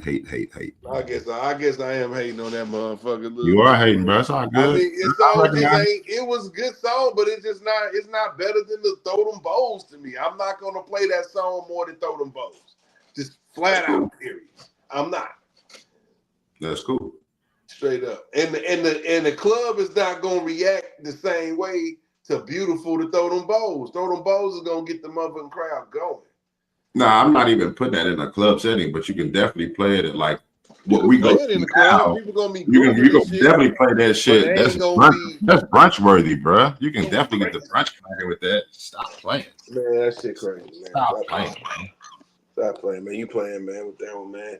You can't play that at brunch. But listen, I respect you. I was just surprised that you ain't say Ludacris, because that's just I ain't want to, man, because I you tripping, bro. Give Luda his props, dog. When a nigga does good, I'm gonna give him his props. I ain't gonna shut him just because. I ain't taking nothing away from the song. That's saying he props. He killed that motherfucking song, man. That was part of. I'm gonna have to give my props to everybody on that list then, because I can't just give it to him. Everybody did their thing with all them songs, like Stir Fry, nigga. I love that shit. I'm in the kitchen. I'm a you know what I'm saying? Like, come on, I love Stir Fry. I do. You know what I'm saying? So I have to give it up to everybody on that list if I'm gonna say it like that. You know what I'm saying? I love it all. I mean, all those songs on the list are hard songs. There's no trash songs on that list. Exactly. That's not the argument. The argument just pick the best 3 out the list. That's all. You know what I'm saying? Yeah, but all them songs are super.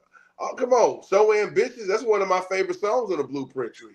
And Jay-Z, I'm surprised they picked no Jay-Z song. They ain't picked Front or that. Yeah, because I wasn't a big fan of Front. I didn't like Front. You didn't? I hate Didn't he do Change Clothes? Come on, that's one of them songs I didn't like. Didn't he do Change Clothes? Yeah, I fuck with Change Clothes. That's I'm surprised that didn't take one of those places. Oh yeah, now see, they would have had Change Clothes on there. I would have came out with something. Because Change Clothes. You might put Change Clothes instead of Front. You know what I'm saying? And even I'm a Hustler Baby. That's for real. Just give it to me. Just give it to me. Yeah. That's for real too. Yeah, him and Jay-Z made a lot of. Even the track Allure on the Black album. Yeah, that track is fucking genius. That nigga, he woke Jay-Z up. A minute. I'm gonna have to. I'm gonna listen to the Black album and come back and talk about it. I haven't listened to it in hellas, bro. Like I remember listening to a lot of the shit last week, but it just we on this newer wave with other artists and shit. Yeah. You kind of forget what some of your favorite shit from back then was. You know what I'm saying? That's all. Yeah, you're right. You're right. You know, because we on the Freddie Gibbs, we on Currency, we on June, we on the revitalized 2 Chainz, we on the Griselda movement. It's La Russell, D1. You know what I'm saying? There's so much new shit that we kind of forget, you know, some of the old shit that we used to think. Oh shit. No, that's cool, man. No, and that's for real, bro. That's, you know, it's because I gotta go back and think, because I forgot one of my favorite joints on there was Threats with Cedric the Entertainer. Yep. Took the R. Kelly sample. Yeah. So, I'm gonna revisit that motherfucker and give it a better list. Blackout is magnifique, and what was so dope about it was, you know what I'm saying, they had the documentary behind it, so you got the chance to see it. Yeah, because that was him retiring allegedly, right? Huh? Because that was him retiring the first time allegedly, right? Yep. Yes, sir. Okay. That was it. That was supposed to be. Yeah, I got to go back and revisit that album, man, because that was a good album. Probably one of the best finale albums, if you got to say a nigga's retirement album. You know, I put that up. But niggas don't do that though. So you can't really compare that to nobody. I mean, niggas don't retire, so you can't really. No, I can. I could put Too Short's album number 10. That was supposed to be his retirement album with Getting It. It's not like a whole plethora of them niggas. There's a few. I'm just saying, you got niggas who make retirement albums and then they pop back out. You know what I'm saying? I think Grand Champ was supposed to be DMX's final album before he made more. Grand Champ was supposed to be the last one. You know what I'm saying? So you got niggas who make retirement albums, but like I say, the game be calling niggas. You know what I'm saying? Mate's last album was supposed to be Harlem World. You know what I'm saying? He came back out with Welcome Back. You know what I'm saying? Out of retirement. You know what I'm saying? So yeah, that's the retirement albums, man. But you're right. It's not like it is 100. Yeah, you know what I'm saying? It's not like you can be like, oh, well, this one was better than that. Like, you know, but I get what you're saying, though. It's a few we had to compare. You know? Yeah. But that was literally their last album. That was came out with solo shit after that. You know what I'm saying? Yeah, while we on this, I'm gonna just ask you this real quick question. What's your best album out of Big Boy's discography when he went solo?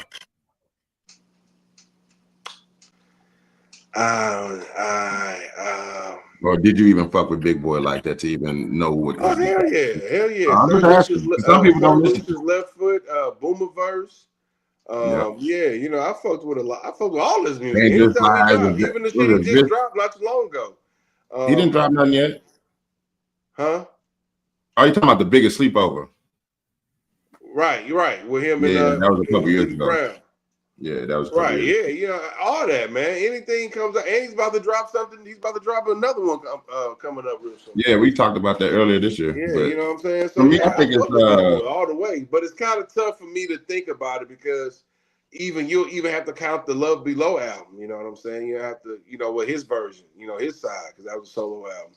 So you even have to count that. So I wouldn't be able to answer that right now because I haven't really listened to his discography like that. But I think Sir Lucius Left Foot was definitely one of my favorites, dog. Yeah, that was a standout. You know? Yeah, that was definitely the standout. Yeah, that was a standout right there, man. He had some shit on that motherfucker, man. Man, that song with Gucci Man was hard. Hater Blockers or some blockers. Yeah. But he had an album later on down the road that was super dope too. I just can't think of it, man. You talking about Vicious Lies, Dangerous Rumors, Vicious Lies, or something like that? That was nice. I think was that a double CD? No, I might have. I don't think that was a double. No, but one of the motherfuckers he had a double CD for, I believe. He had a double CD for. But like I say, I have to really listen to those albums, dog. Unfortunately, you know, he's one of those guys I don't be thinking about when I be like, man, I need to listen to an old album. You know, unfortunately, like you say, it's so many albums, man. I be forgetting about guys. Boomers, you got Boomerverse. Boomerverse was nice. I said it right. Vicious Lies, Dangerous Rumors. Yep. Sir Lucius Left Foot. So it's only 3 if we're not counting The Biggest Sleepover. That was just last year or 2 years ago. Yeah. So about 4. And then if he dropped the one this year, I know there's gonna be one of them ones because even on The Biggest Sleepover, he got some hits on there. Even that one visual sleep, that doom doom doom doom doom doom doom that one song. Motherfucker. Even Sleepy Brown album was crazy. Niggas. Oh yeah, I like that song with him and Snoop. Brown album was fucking. That you heard that him and Snoop, this shit called High Rise. Welcome to the high rise, baby. Baby. No. This shit hard. Yeah, man. But listen, bro. Yeah. I gotta go ahead and tap on out, big dog. I ain't trying to cut off your moment, man. But listen, bro, real quick, man. Before you get into all that. I just want to say, man, shout out to the people that joined with us today, man. We had a great show, man. Shout out to King Trey. You know what I'm saying? That was with us for a good beginning period, man. Y'all got to tap back in if y'all miss King Trey. You already know he keeps it lit every time. But shout out to the viewers, man. Make sure y'all subscribe to the Tribe. Speak Your Game 314 at your YouTube platform. And just be on the lookout. We're going to be on more platforms, too. more available ways for y'all to listen to us, easy ways to access it, be more accessible to y'all, man. So I appreciate that, bro. I got to peace out, y'all. I'm hungry as a motherfucker. Y'all niggas know how it is. But yeah, KG, shout out to another one, man. Yes, sir. No, we do it. Out. Yeah.